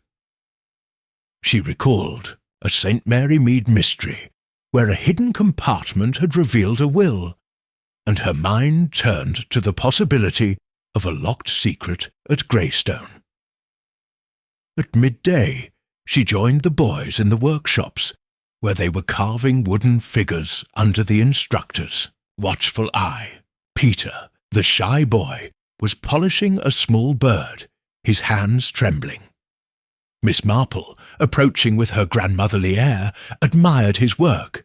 "Such delicate craftsmanship, Peter," she said. "Did Tommy share your skill?" Peter's eyes flickered, his voice low. "He was better at it," he said, "but he saw things. At night, by the pond." He glanced away, his fear palpable, and Miss Marple, recalling a St. Mary Mead lad whose whispered confessions had led to a smuggler's arrest, decided to probe gently later. Luncheon was a tense affair. The household gathered in the dining room under the inspector's watchful eye. Eleanor, barely touching her food, spoke of the reformatory's future. "I wonder if we should close," she said, her voice breaking. "These tragedies, they're too much." Julian, attempting levity, suggested a charity auction to raise funds, but his eyes were restless. Dr. Trent, unusually quiet, pushed his plate away, while Clara, her composure strained, excused herself to check on the boys. Miss Marple, observing them, thought of the scratched desk, the splinter, and Peter's cryptic words, each a thread in the web of suspicion.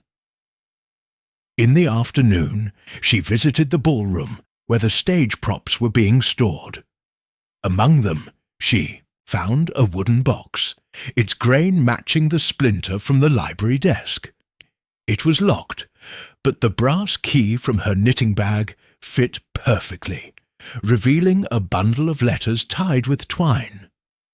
The handwriting was unfamiliar, but the content was revealing notes addressed to Victor, warning him to cease his inquiries or face consequences. The letters were unsigned, but their tone suggested authority, perhaps from someone within the hall.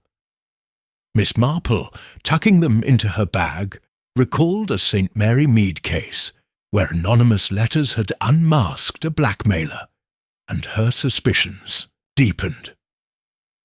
As evening approached, she encountered Eddie, the wiry boy near the workshops. His hands were stained with varnish, his eyes wary. "You're always watching, aren't you?" he said, his tone half accusing. Miss Marple smiled gently. "I find people so interesting, Eddie. Did Tommy ever speak of the pond at night?" Eddie's face tightened. "He shouldn't have gone there," he said, his voice low. "He saw something he wasn't meant to." He hurried off, and Miss Marple, noting his fear, thought of a St. Mary Mead youth whose silence had protected a dangerous secret. Dinner was a strained affair, the household's faces etched with fatigue. Eleanor spoke of the boy's grief, her voice heavy with guilt. Julian, attempting to lighten the mood, recounted a tale of a failed painting, but his laughter was forced. Dr. Trent, more talkative than usual, discussed the importance of trust in rehabilitation, his words sounding rehearsed. Clara, returning late, was silent, her eyes fixed on her plate. Miss Marple, observing them, thought of the letters, the box, and Eddie's words, each a piece of the puzzle. As she retired, the hall's corridors seemed to hum with secrets, the lamplight casting long shadows. In her room, she examined the letters under her lamp, noting their formal tone and the faint scent of tobacco clinging to them. She recalled the cigarette butt by the pond, the scratched desk, and the locked box, each a clue pointing to a hidden truth. Greystone Hall, she thought, was a maze of motives, its paths converging on a truth she was beginning to glimpse.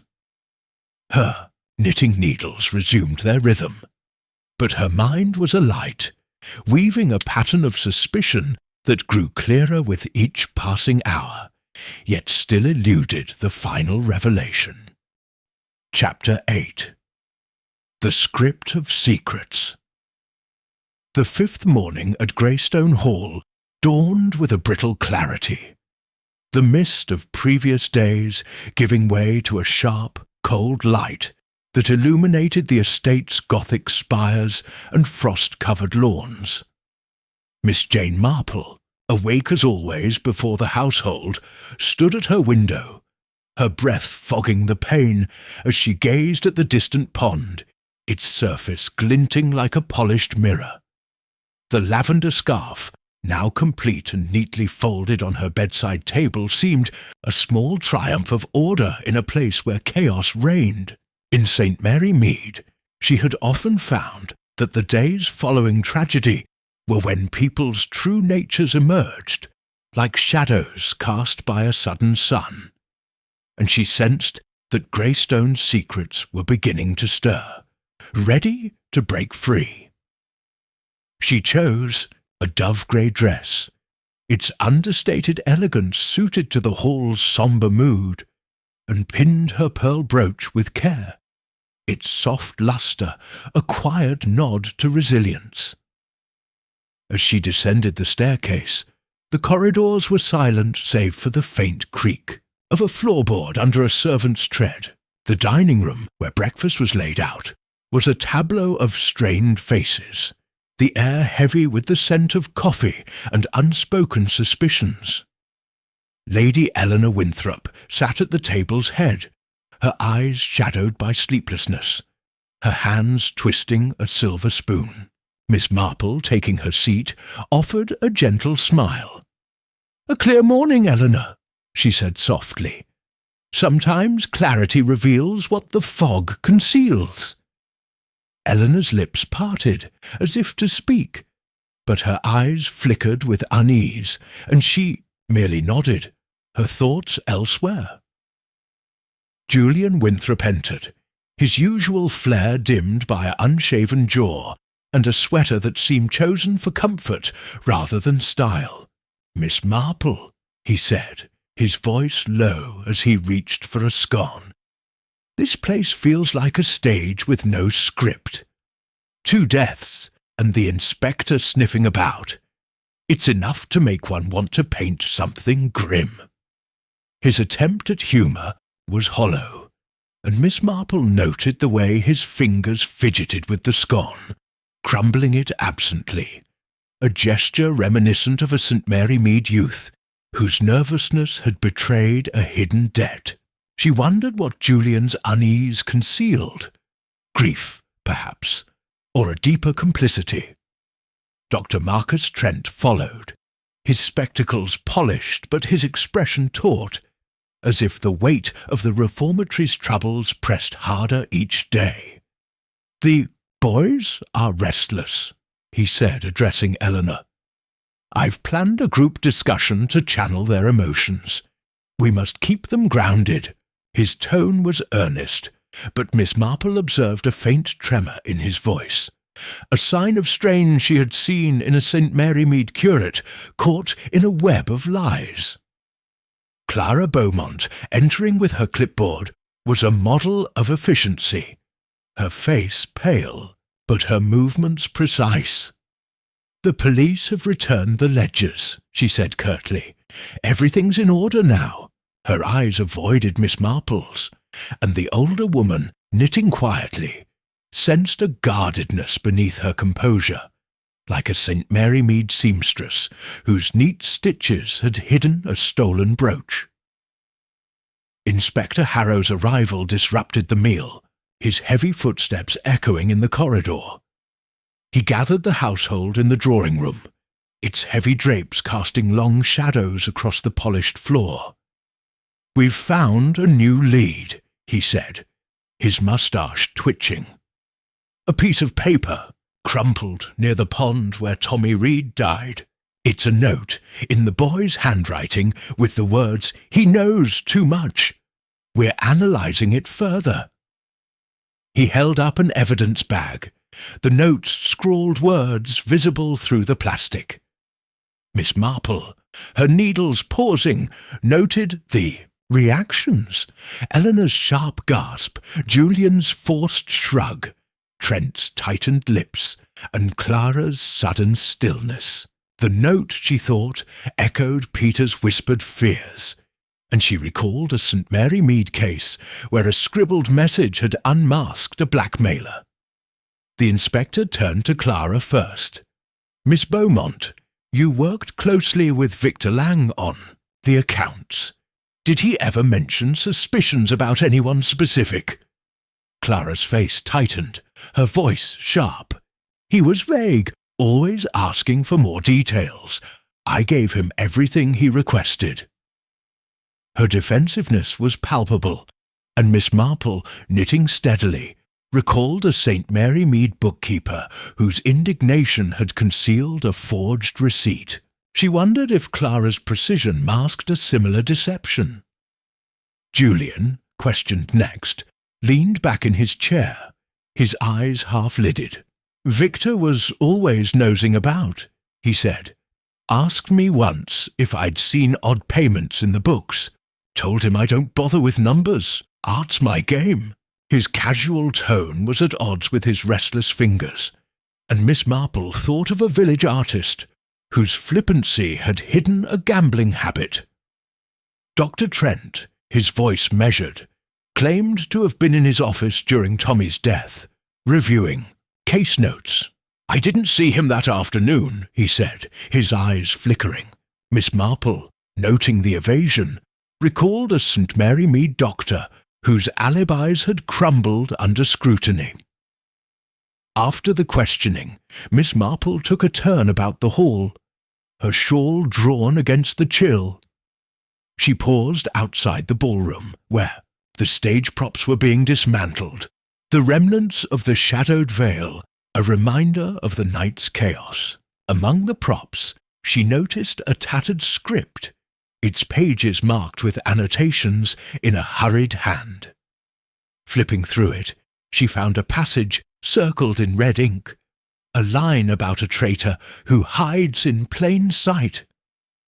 The handwriting matched Tommy's note, and Miss Marple, tucking the script into her knitting bag, recalled a St. Mary Mead play, where a script's margin notes had revealed a thief's plan.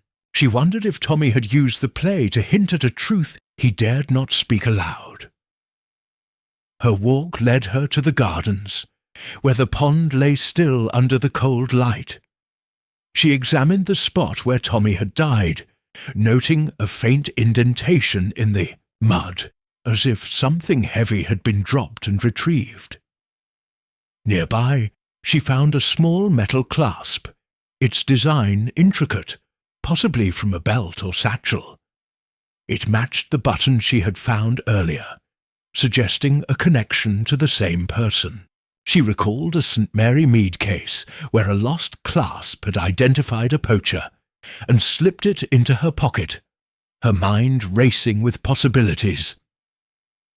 At midday, she joined the boys in the library, where Dr. Trent was conducting his group discussion. The boys sat in a circle, their faces a mix of defiance and grief. Peter, the shy boy, was silent, his eyes fixed on the floor, while Eddie, the wiry lad, fidgeted with a penknife.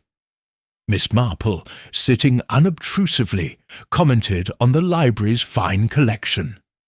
"Such a grand room," she said. "Did Tommy enjoy reading here?" Eddie's hand stilled, his voice low. "He wasn't much for books," he said, "but he liked snooping, saw things he shouldn't." His eyes darted to Trent, and Miss Marple, noting the glance, recalled a St. Mary Mead youth whose accusations had led to a smuggler's arrest. Luncheon was a tense affair. The household gathered under the inspector's watchful eye. Eleanor, barely eating, spoke of the reformatory's mission, her voice heavy with doubt. "I thought we were helping these boys," she said, "but now I wonder if we've failed them." Julian, attempting levity, suggested a new art project, to lift spirits, but his eyes were restless. Dr. Trent, more talkative, discussed the boys' resilience, his words sounding rehearsed. Clara, her composure frayed, excused herself to organize files. Miss Marple, observing them, thought of the annotated script, the clasp, and Eddie's cryptic remark, each a piece of the puzzle. In the afternoon she visited the office where Clara was sorting papers. The worn ledger was back, its pages open, to a recent entry. Miss Marple, with feigned curiosity, asked about the reformatory's funding. "You must manage such complex accounts," she said. Clara's face tightened. "It's straightforward," she said curtly. Victor made it more complicated than it needed to be. Her tone was sharp, and Miss Marple, recalling a St. Mary Mead clerk whose defensiveness had hidden a secret loan, resolved to examine the ledger further. As evening fell, she encountered Peter near the workshops, his face pale. "You're always asking questions," he said, his voice trembling. "Tommy said to be careful who you trust." He hurried off, and Miss Marple, noting his fear, thought of a St. Mary Mead lad whose warnings had led to a thief's capture. She returned to her room, where she examined the script, the clasp, and the letters from the wooden box. The script's circled line, she realized, mirrored the note's warning, suggesting Tommy had seen a betrayal unfolding. Dinner was a strained affair, the household's faces etched with fatigue. Eleanor spoke of cancelling future performances, her voice breaking. Julian, attempting humour, recounted a tale of a failed sketch, but his laughter rang hollow. Dr. Trent, unusually silent, pushed his food around his plate, while Clara, returning late, was subdued. Miss Marple, observing them, thought of the script, the clasp, and Peter's fear, each a thread in the web of deceit. As she retired, the hall's corridors seemed to pulse with secrets, the lamplight casting eerie shadows. In her room, she studied the script's annotations, noting their urgency, and the clasp's intricate design, which suggested wealth. She recalled Victor's audit, Tommy's knowledge, and the household's strained dynamics. Greystone Hall, she thought, was a stage where every player hid a truth, and her task was to draw the curtain aside, revealing the script of secrets that bound them all. Chapter 9. The Unseen Hand. The 6th morning at Greystone Hall arrived with a frost so sharp it seemed to etch the very windows of the old manor, casting intricate patterns across the glass like secrets frozen in time. Miss Jane Marple, awake before the household, stood at her window, her breath misting the cold pane as she gazed at the grounds, where the pond lay still under a thin sheen of ice. The lavender scarf, now complete and draped over her chair, was a small beacon of order in a place where disorder reigned. In St. Mary Mead, she had often found that the days following tragedy were when the smallest details, a glance, a gesture, revealed the most, and she sensed that Greystone's truths were growing restless, like shadows shifting in the dawn.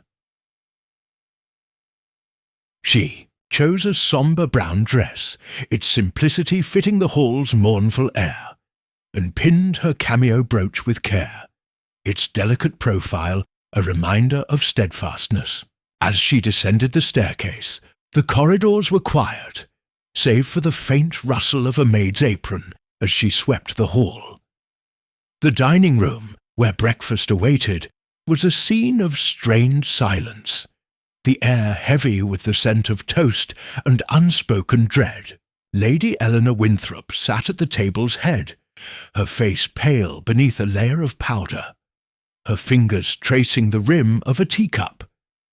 Miss Marple, taking her seat, offered a gentle smile. "A cold morning, Eleanor," she said softly. "But even the frost can reveal what lies beneath." Eleanor's eyes met hers, a flicker of hope mingling with fear, as if she longed for clarity, but dreaded its cost. Julian Winthrop entered, his usual charm replaced by a weary slouch. his eyes shadowed by sleeplessness. "Miss Marple," he said, his voice low, as he reached for a piece of bread. "This place feels like a canvas gone wrong. Too many dark strokes. The inspector's back, I hear, poking into every corner." His attempt at levity was feeble, and Miss Marple noted the way his fingers tore at the bread, a nervous habit reminiscent of a St. Mary Mead youth, whose agitation had betrayed a hidden theft. She wondered what Julian's unease concealed. Sorrow, perhaps, or a secret he feared to expose. Dr. Marcus Trent followed, his spectacles gleaming, but his posture rigid, as if bracing against an unseen storm. "The boys are fragile," he said, addressing Eleanor. "I've planned a quiet day of reflection to ease their minds. We must restore their trust." His tone was earnest, but Miss Marple observed a faint quiver in his voice, a sign of strain she had seen in a St. Mary Mead curate caught concealing a scandal. Clara Beaumont, entering with her clipboard, was a model of efficiency, her face drawn, but her movements precise. "The police have requested staff schedules," she said curtly. "I've compiled everything." Her eyes avoided Miss Marple's, and the older woman, knitting quietly, sensed a tension beneath her composure, like a St. Mary Mead seamstress whose neat work had hidden a forbidden letter. Inspector Harrow's arrival disrupted the meal. His heavy tread announcing his presence, he gathered the household in the drawing-room, its ancestral portraits casting stern gazes over the assembly. "We've made progress," he said, his moustache bristling. "The note in Tommy's handwriting, 'He knows too much,' was written on paper from the reformatory's office, and we've found a fibre on the clasp near the pond, matching a jacket worn by the staff." He held up an evidence bag, the fibre a dark thread visible through the plastic. Miss Marple, her needles pausing, noted the reactions. Eleanor's clasped hands, Julian's forced yawn, Trent's tightened jaw, and Clara's sudden stillness. The fibre, she thought, could belong to anyone in the hall, but its discovery narrowed the field, much like a St. Mary Mead case where a thread had led to a tailor's guilt. The inspector turned to Dr. Trent first. "You were in your office during Tommy's death, you said. Did you notice any papers missing?" Trent's face tightened, his voice measured. "I don't keep stationery there," he said. "The office is Clara's domain." Clara's eyes flashed. "I control access to the supplies," she said sharply. "No one took anything without my knowledge." Her defensiveness was palpable, and Miss Marple, knitting steadily, recalled a St. Mary Mead bookkeeper whose indignation had masked a forged document. She wondered if Clara's control hid a deeper lapse. Julian, questioned next, leaned back with a shrug. "I don't touch paperwork," he said. "Victor was always fussing over it, asking me odd questions about expenses. I told him to talk to Clara."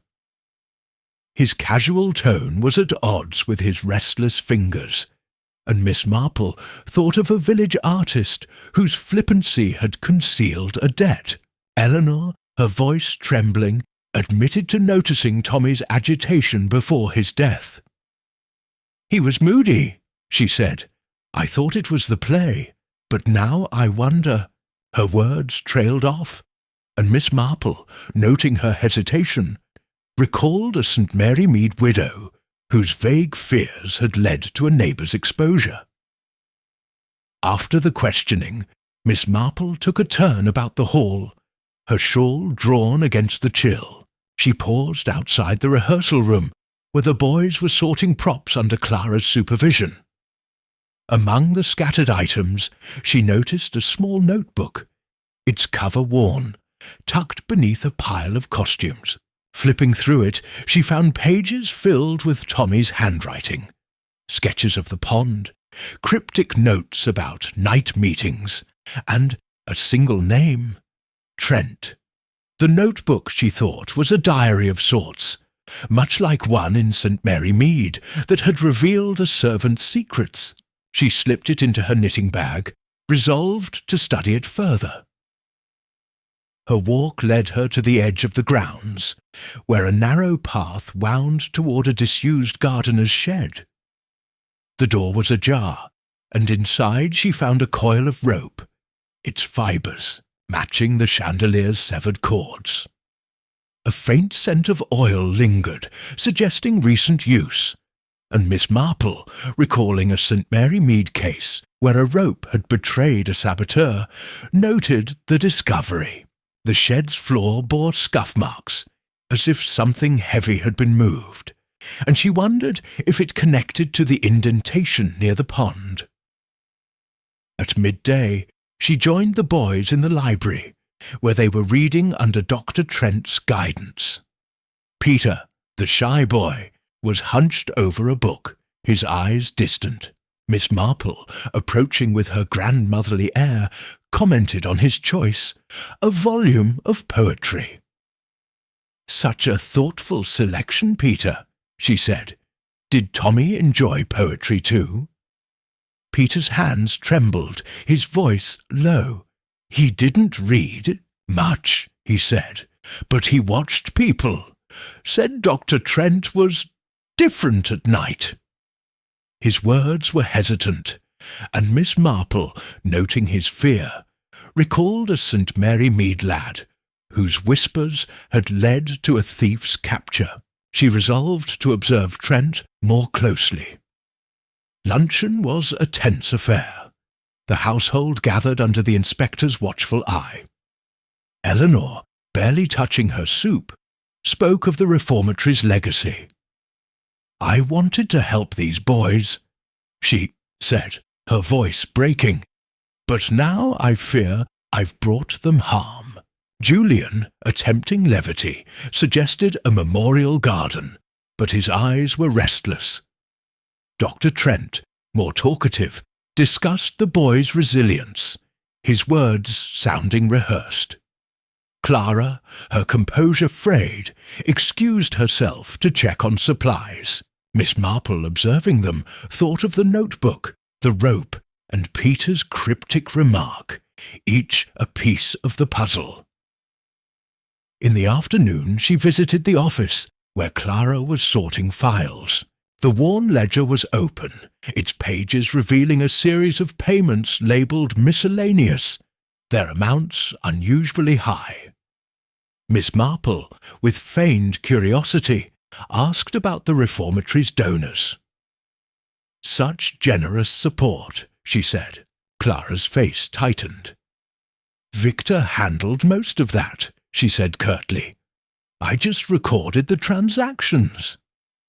Her tone was sharp, and Miss Marple, recalling a St. Mary Mead clerk whose records had hidden a bribe, resolved to examine the ledger further. As evening approached, she encountered Eddie near the pond, his hands stained with dirt. "You're always poking about," he said, his tone half accusing.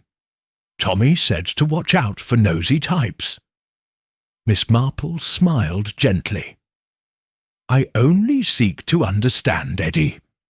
Did Tommy ever mention the shed?" Eddie's eyes widened, his voice low. "He went there sometimes," he said. "Saw something he shouldn't." He hurried off, and Miss Marple, noting his fear, thought of a St. Mary Mead youth whose warnings had led to a smuggler's arrest. Dinner was a strained affair, the household's faces etched with fatigue. Eleanor spoke of scaling back the reformatories, programs, her voice heavy with guilt. Julian, attempting humour, recounted a tale of a lost sketchbook, but his laughter rang hollow. Dr. Trent, unusually silent, pushed his food around his plate, while Clara, returning late, was subdued.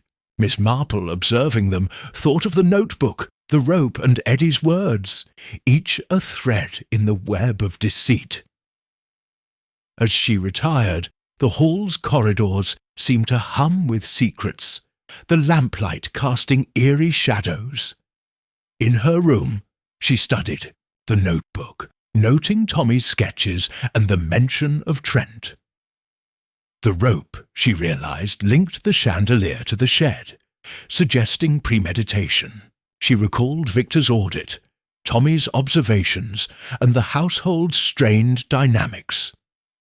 Greystone Hall, she thought, was a stage where an unseen hand directed the players, and her task was to reveal the puppeteer before the final act. Chapter 10. The Hidden Stage. The 7th morning at Greystone Hall dawned with a sky so clear it seemed to mock the turmoil within the old manor's walls, its crisp light casting sharp shadows across the frost-bitten grounds.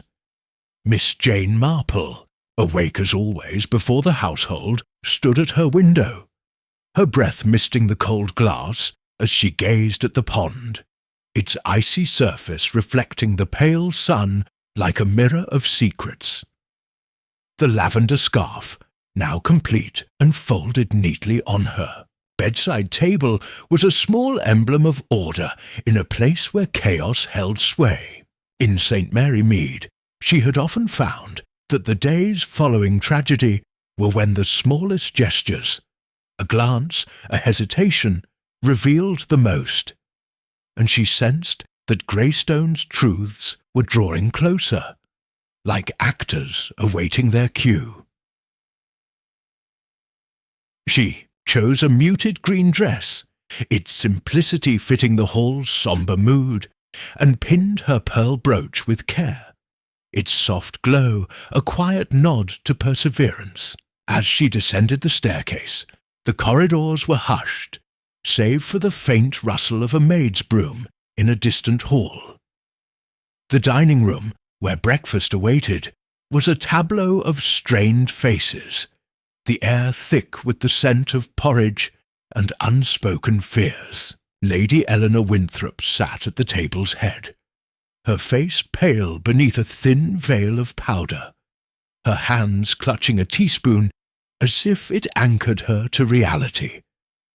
Miss Marple, taking her seat, offered a gentle smile. "A bright morning, Eleanor," she said softly. "Sometimes light reveals what darkness hides." Eleanor's eyes flickered with a mix of hope and dread, as if she longed for truth but feared its weight. Julian Winthrop entered, his usual vibrancy dulled by an unshaven jaw and a sweater that seemed chosen for warmth rather than style. "Miss Marple," he said, his voice low as he reached for a scone. "This place feels like a stage with no audience. Just us, playing parts we didn't choose." His attempt at whimsy was strained, and Miss Marple noted the way his fingers fidgeted with the scone, crumbling it absently, a gesture reminiscent of a St. Mary Mead youth, whose nervousness had betrayed a hidden theft. She wondered what Julian's agitation concealed. Grief, perhaps, or a truth he dared not voice. Dr. Marcus Trent followed, his spectacles gleaming but his expression taut, as if the reformatory's burdens pressed harder each day. "The boys need structure," he said, addressing Eleanor. "I've planned a day of quiet tasks to steady them. We must rebuild their confidence." His tone was earnest, but Miss Marple observed a faint tremor in his hand as he poured coffee, a sign of strain she had seen in a St. Mary Mead curate caught in a lie. Clara Beaumont, entering with her clipboard, was a model of efficiency, her face drawn, but her movements precise. "The police have requested staff correspondence," she said curtly. "I've gathered everything." Her eyes avoided Miss Marple's, and the older woman, knitting quietly, sensed a guardedness beneath her composure, like a St. Mary Mead seamstress whose neat stitches had hidden a stolen letter. Inspector Harrow's arrival disrupted the meal, his heavy tread echoing in the corridor. He gathered the household in the drawing-room, its heavy drapes casting long shadows across the polished floor. "We've found a new clue," he said, his moustache bristling. "A vial of sedative, half empty, hidden in the workshop near the pond. It's the kind used by medical staff."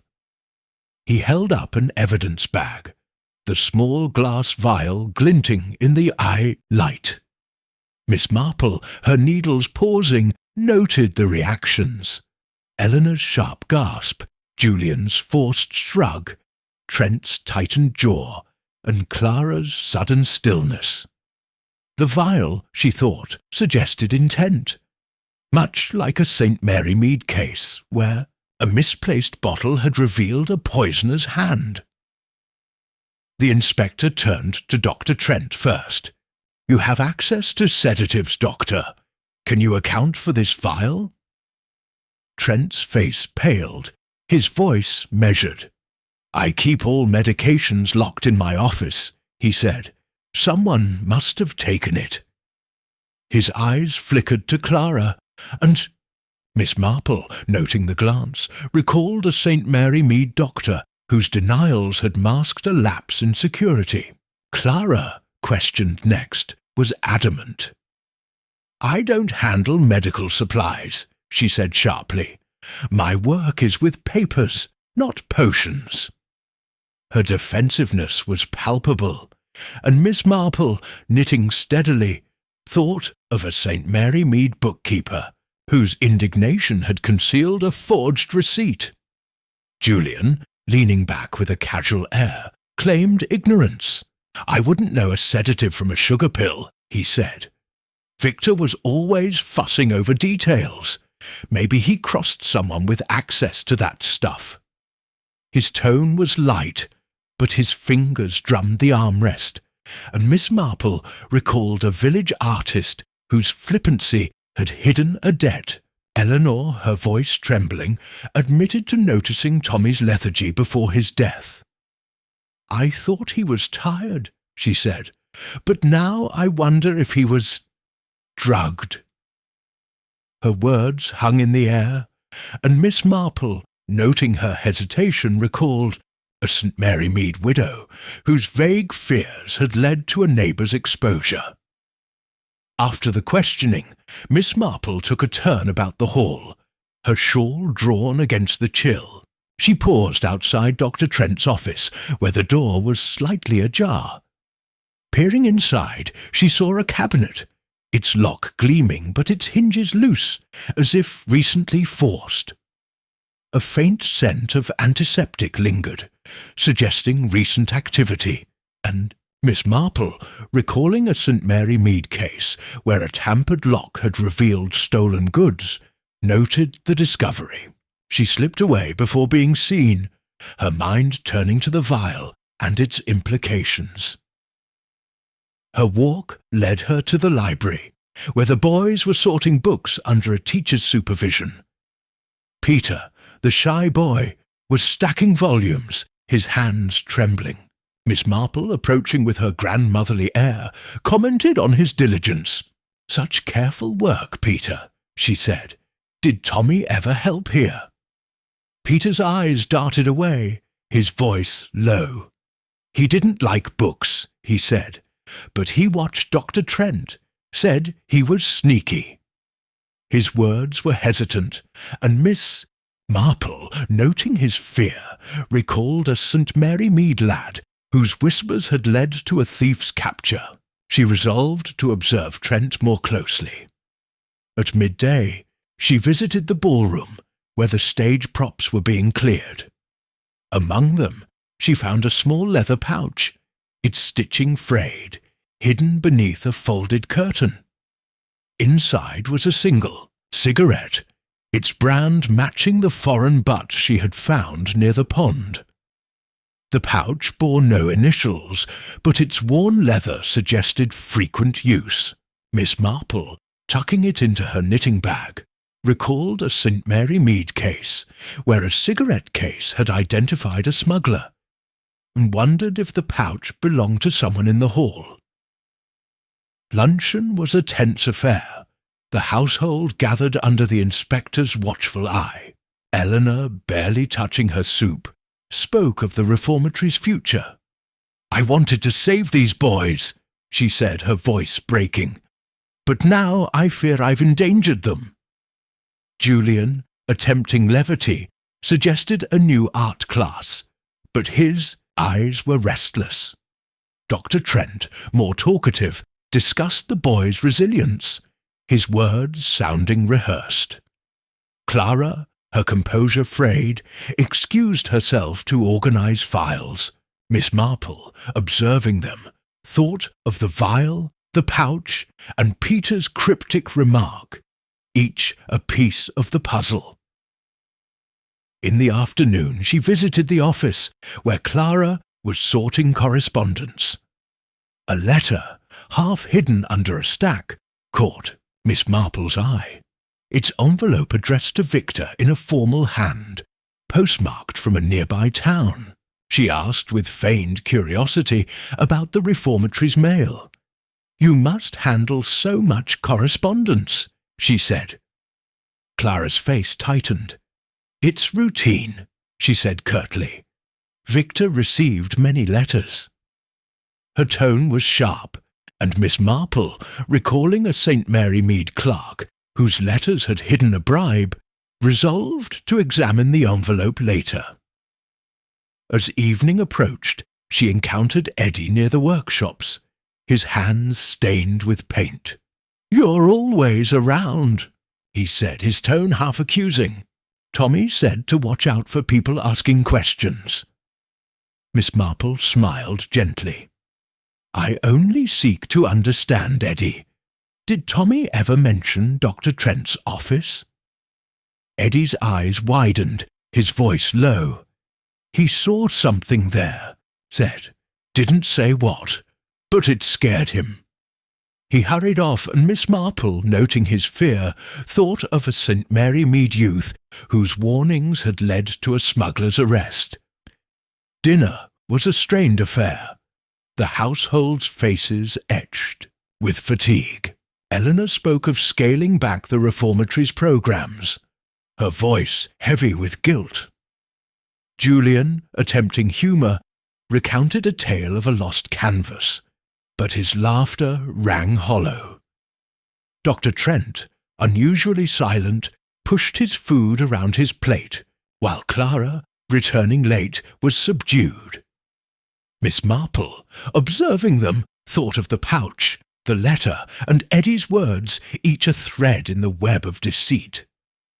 As she retired, the hall's corridors seemed to pulse with secrets, the lamplight casting eerie shadows. In her room, she studied the pouch and the envelope, noting the cigarette's brand and the letter's formal tone. She recalled Victor's audit, Tommy's observations, and the household's strained dynamics. Greystone Hall, she thought, was a hidden stage where every player concealed a truth, and her task was to lift the curtain before the final act. Chapter 11. The Unraveling Thread. The 8th morning at Greystone Hall broke with a wind that howled through the estate's ancient oaks, rattling the windows and stirring the frost-dusted grounds into a restless dance. Miss Jane Marple, awake before the household, stood at her window, her breath fogging the cold glass as she watched the pond, its icy surface rippling under the gusts like a stage disturbed mid-performance. The lavender scarf, now complete and draped over her chair, was a quiet symbol of order in a place where secrets churned like the wind. In St. Mary Mead, she had often found that the days nearing a mystery's resolution were when tensions peaked, revealing truths in the cracks of strained facades, and she sensed that Greystone's drama was approaching its final act.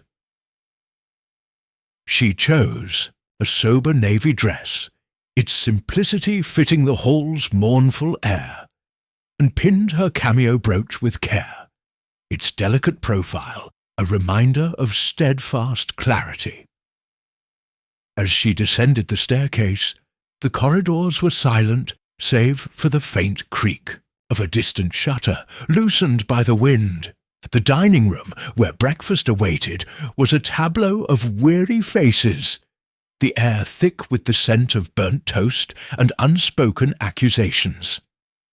Lady Eleanor Winthrop sat at the table's head, her face ashen beneath a thin layer of powder, her hands twisting a linen napkin into knots. Miss Marple, taking her seat, offered a gentle smile. "A restless morning, Eleanor," she said softly, "but even the wind can carry truths to light." Eleanor's eyes met hers, a flicker of desperation mingling with resolve, as if she yearned for answers but feared their sting.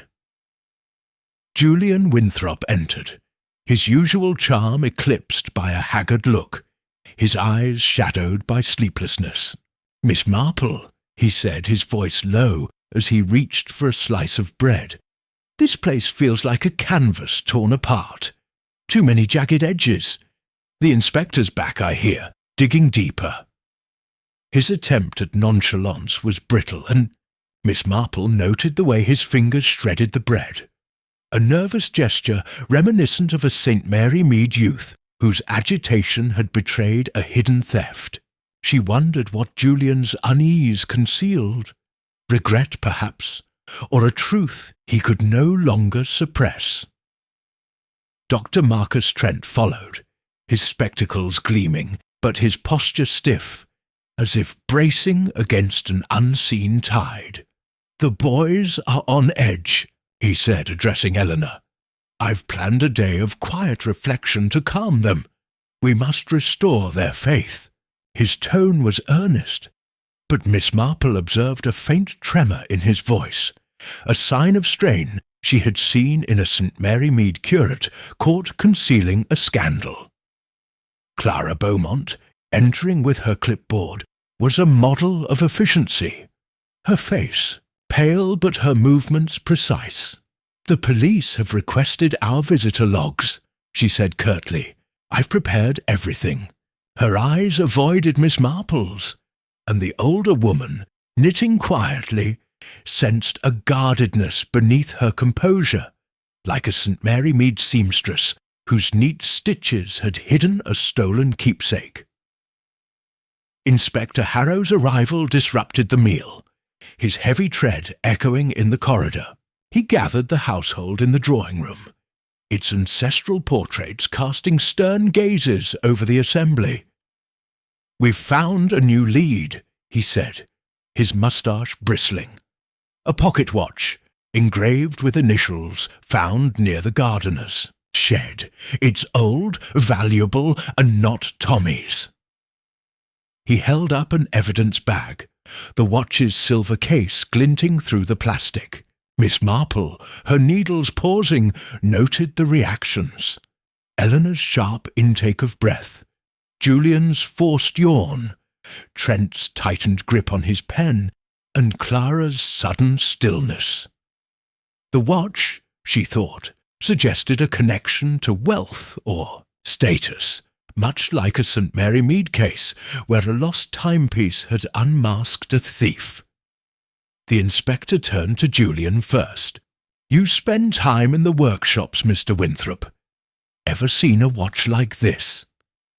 Julian shrugged, his eyes half-lidded. "I don't notice trinkets," he said. "Victor was always flashing his wealth. Maybe it's his."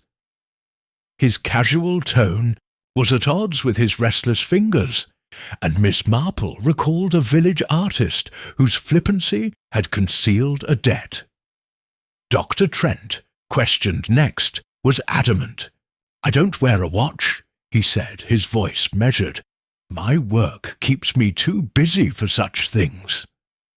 His eyes flickered, and Miss Marple, noting the evasion, thought of a St. Mary Mead doctor whose denials had crumbled under scrutiny. Clara, her voice sharp, claimed no knowledge. "I deal with papers, not possessions," she said. "Ask the boys. They're always losing things." Her defensiveness was palpable, and Miss Marple, knitting steadily, recalled a St. Mary Mead bookkeeper whose indignation had masked a forged document. Eleanor, her voice trembling, admitted to noticing a watch in Victor's possession. "He showed it to me once," she said. "It was a family heirloom, he said, but I don't recall the initials." Her words hung in the air, and Miss Marple, noting her hesitation, recalled a St. Mary Mead widow whose vague recollections had led to a neighbour's exposure.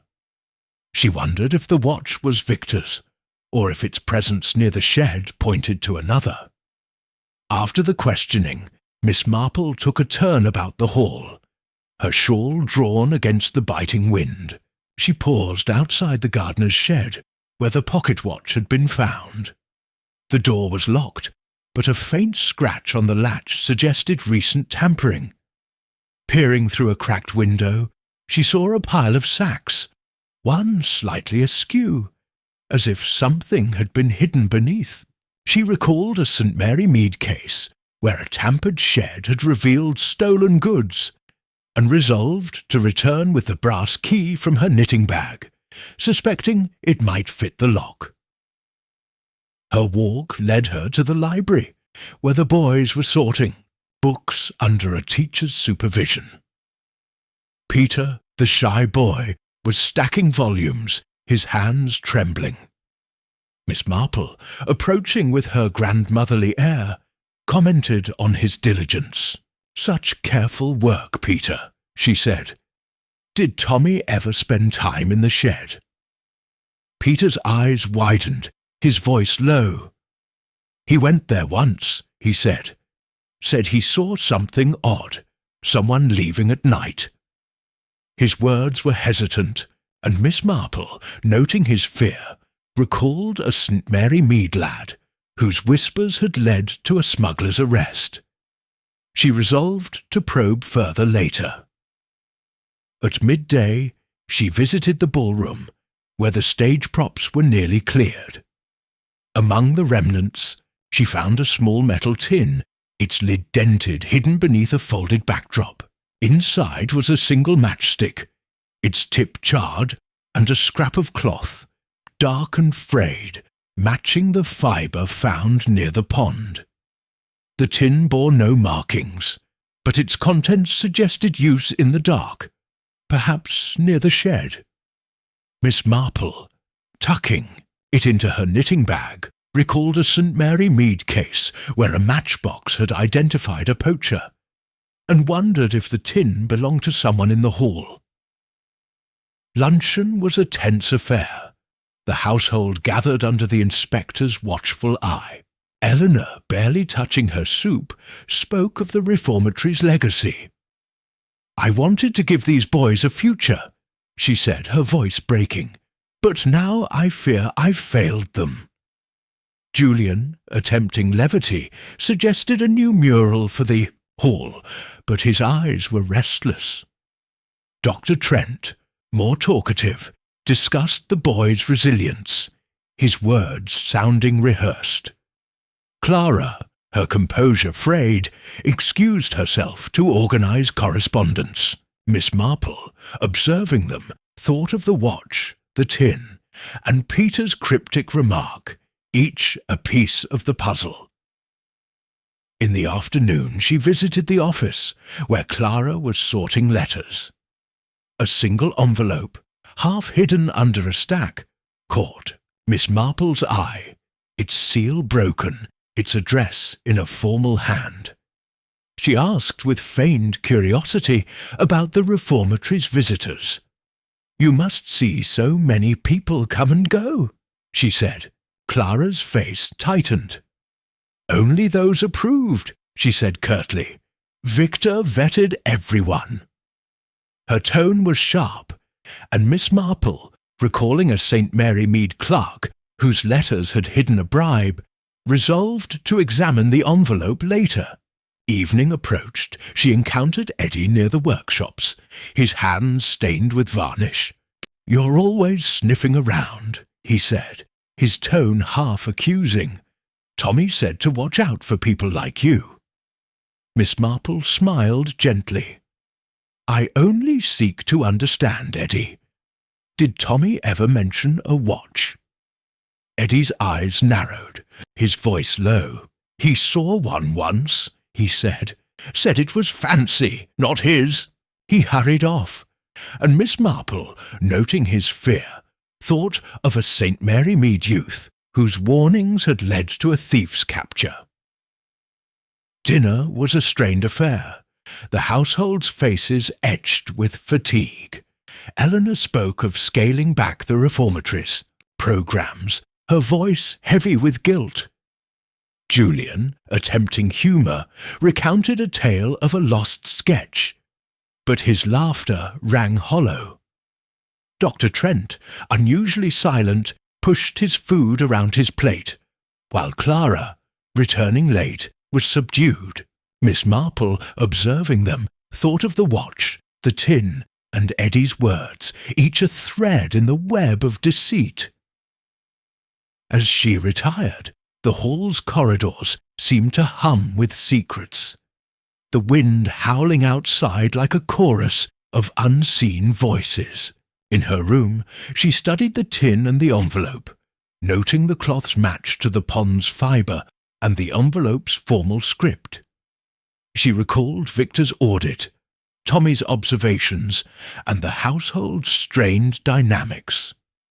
Greystone Hall, she thought, was a stage where every player hid a truth, and her task was to pull the final thread, unraveling the mystery before the curtain fell. Chapter 12. The Final Curtain. The 9th morning at Greystone Hall dawned with a stillness that seemed to hold its breath. The wind of the previous day replaced by a crisp silence that cloaked the estate in an almost reverent hush. Miss Jane Marple, awake before the household, stood at her window, her breath misting the cold glass as she gazed at the pond, its icy surface gleaming like a stage set for the final act. The lavender scarf, now complete and folded neatly on her bedside table, was a quiet testament to the order she had sought amid the chaos of Greystone's secrets. In St. Mary Mead, she had often found that the moment of truth arrived not with fanfare, but with a quiet clarity, like the first light piercing a fog, and she sensed that the time had come to draw the curtain on the hall's dark drama. She chose a sombre black dress, its severity softened by her pearl brooch, its lustre a subtle nod to the resolution she intended to bring. As she descended the staircase, the corridors were silent, save for the faint rustle of a maid's skirts as she polished a candelabrum. The dining room, where breakfast awaited, was a scene of taut anticipation, the air heavy with the scent of coffee and unspoken questions. Lady Eleanor Winthrop sat at the table's head, her face pale beneath a thin veil of powder, her hands clasped tightly around a teacup. Miss Marple, taking her seat, offered a gentle smile. "A quiet morning, Eleanor," she said softly, "but silence often precedes the truth's unveiling." Eleanor's eyes met hers, a mix of fear and hope flickering within, as if she sensed the end of their ordeal but dreaded its cost. Julian Winthrop entered, his usual charm replaced by a weary pallor, his eyes shadowed by sleeplessness. "Miss Marple," he said, his voice low as he reached for a scone. "This place feels like a stage with the lights gone out, just waiting for the final bow." His attempt at levity was hollow, and Miss Marple noted the way his fingers trembled, a nervous gesture reminiscent of a St. Mary Mead youth whose agitation had betrayed a hidden theft. She wondered if Julian's unease stemmed from guilt or merely the strain of suspicion. Dr. Marcus Trent followed, his spectacles gleaming but his posture rigid, as if bracing for a storm only he could see. "The boys need closure," he said, addressing Eleanor. "I've planned a memorial for Tommy to help them heal." His tone was earnest, but Miss Marple observed a faint quiver in his voice, a sign of strain she had seen in a St. Mary Mead, curate caught concealing a scandal. Clara Beaumont, entering with her clipboard, was a model of efficiency, her face drawn, but her movements precise. "The police have requested our inventory records," she said curtly. "I've prepared everything."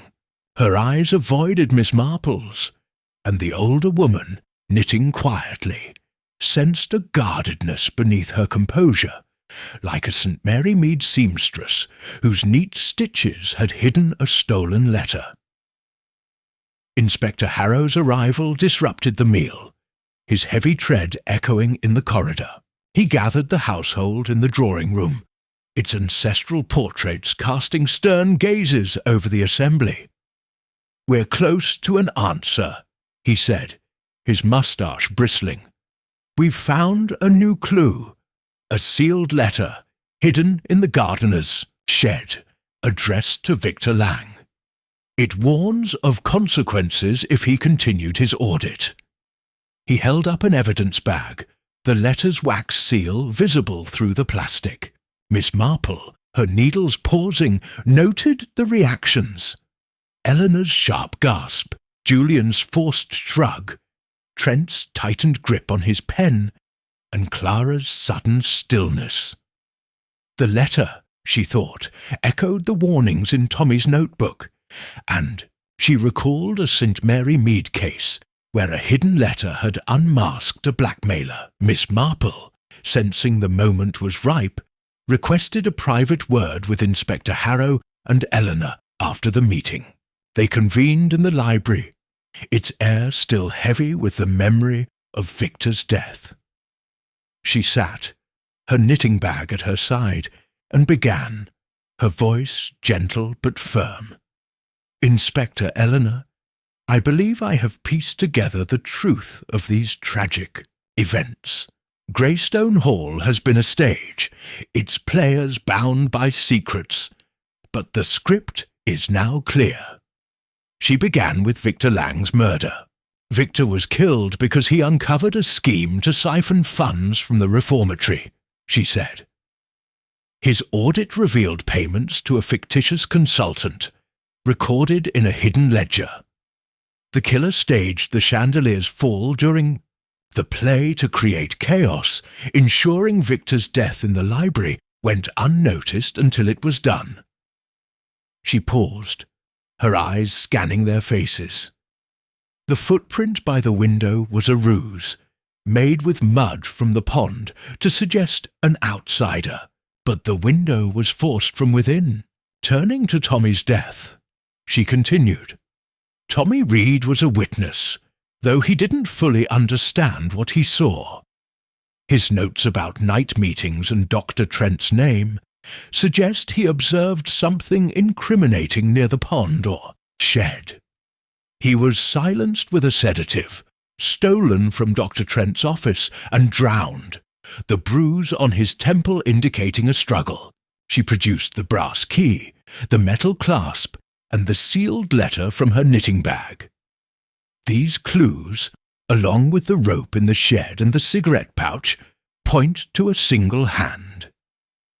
Eleanor's hands trembled, her voice a whisper. Who? Jane? Who could do such things? Miss Marple's eyes softened, but her voice held steady. "The killer is Dr. Marcus Trent," she said. "He was embezzling funds, funneling them through the false payments Victor uncovered. The letters warning Victor were his, written in a disguised hand, and the sedative vial came from his office, its lock tampered with. Tommy saw him moving funds or meeting a contact by the pond, and his death was meant to ensure silence." She explained the clues. The rope in the shed matched the chandelier's severed cords, its oil scent linking it to Trent's late-night activities. The cigarette pouch, with its foreign brand, matched one she had seen in Trent's office, dropped carelessly near the pond. The pocket watch, engraved with initials, was a gift from a benefactor, misplaced during Trent's hurried movements. The notebook's sketches and Tommy's note, "He knows too much," pointed to Trent's nocturnal dealings, observed by the boy. The sealed letter, hidden in the shed, bore Trent's distinctive pen, its ink a match for his notes. "Inspector," Harrow's eyes narrowed. "But the alibis, Miss Marple. Trent was with the boys during the play and in his office when Tommy died." Miss Marple smiled faintly. "His alibis are thin, Inspector. During the play, he was in the wings, close enough to slip to the rigging and cut the chandelier's rope, then return unnoticed in the chaos. For Tommy's death, he claimed to be in his office, but the boys were scattered, and no one saw him continuously. He sedated Tommy, dragged him to the pond, and staged the drowning, returning before his absence was noted." Eleanor gasped, her hands covering her mouth. "Marcus, but he's devoted to the boys." Miss Marple nodded gently. "Devotion can mask ambition, my dear. In St. Mary Mead, I knew a doctor who seemed kind but stole from his patients to fund a lavish life. Trent's calm facade hid a desperate need to maintain his position, funded by the reformatory's money. The inspector summoned Trent, who entered with a composed air that faltered as Miss Marple recounted her findings. She produced the cigarette pouch, the watch, and the letter, laying them on the desk. "These are yours, Dr. Trent," she said, "and the bank records, which I suggested the inspector check, will show transfers to an account in your name." Trent's face drained of colour, his spectacles slipping as he stammered. "This is absurd," he began. But his voice broke, and under the weight of evidence, particularly the bank records which Harrow confirmed, his composure crumbled. "I only meant to borrow the money," he confessed, his voice hollow. "Victor was going to ruin everything, and Tommy, he saw too much." The inspector arrested Trent, his handcuffs clicking in the silent room. Eleanor, tears in her eyes, clung to Miss Marple's arm. "How did you know, Jane?" she whispered. Miss Marple patted her hand, her smile wistful. "People are much the same, my dear, whether in St. Mary Mead or Greystone Hall. They reveal themselves in the small things, their habits, their fears. Trent's efficiency was his mask, but his secrets were the threads that unravelled him." In Chuan, Trent was led away. The household gathered, their faces a mix of shock and relief. Julian, his bravado gone, muttered about starting anew. Clara, her clipboard forgotten, seemed shaken, her efficiency no longer a shield. The boys, informed later, were subdued. Peter's eyes red, but his shoulders less hunched, as if a weight had lifted. Miss Marple, knitting quietly, observed them, her mind already turning to the train back to St. Mary Mead. The next morning, she packed her modest suitcase, the lavender scarf tucked carefully inside. Eleanor, her poise returning, thanked her, with a warmth that spoke of renewed hope. "You've saved us, Jane," she said. "Greystone will go on for the boys." Miss Marple smiled, her eyes twinkling. "It's the boys who will save Greystone, Eleanor. Give them truth, and they'll find their way." As the car carried her to the station, the hall receded, its Gothic spires softened by the morning light. Miss Marple's knitting needles clicked. Softly, her thoughts on the human frailties she had unravelled.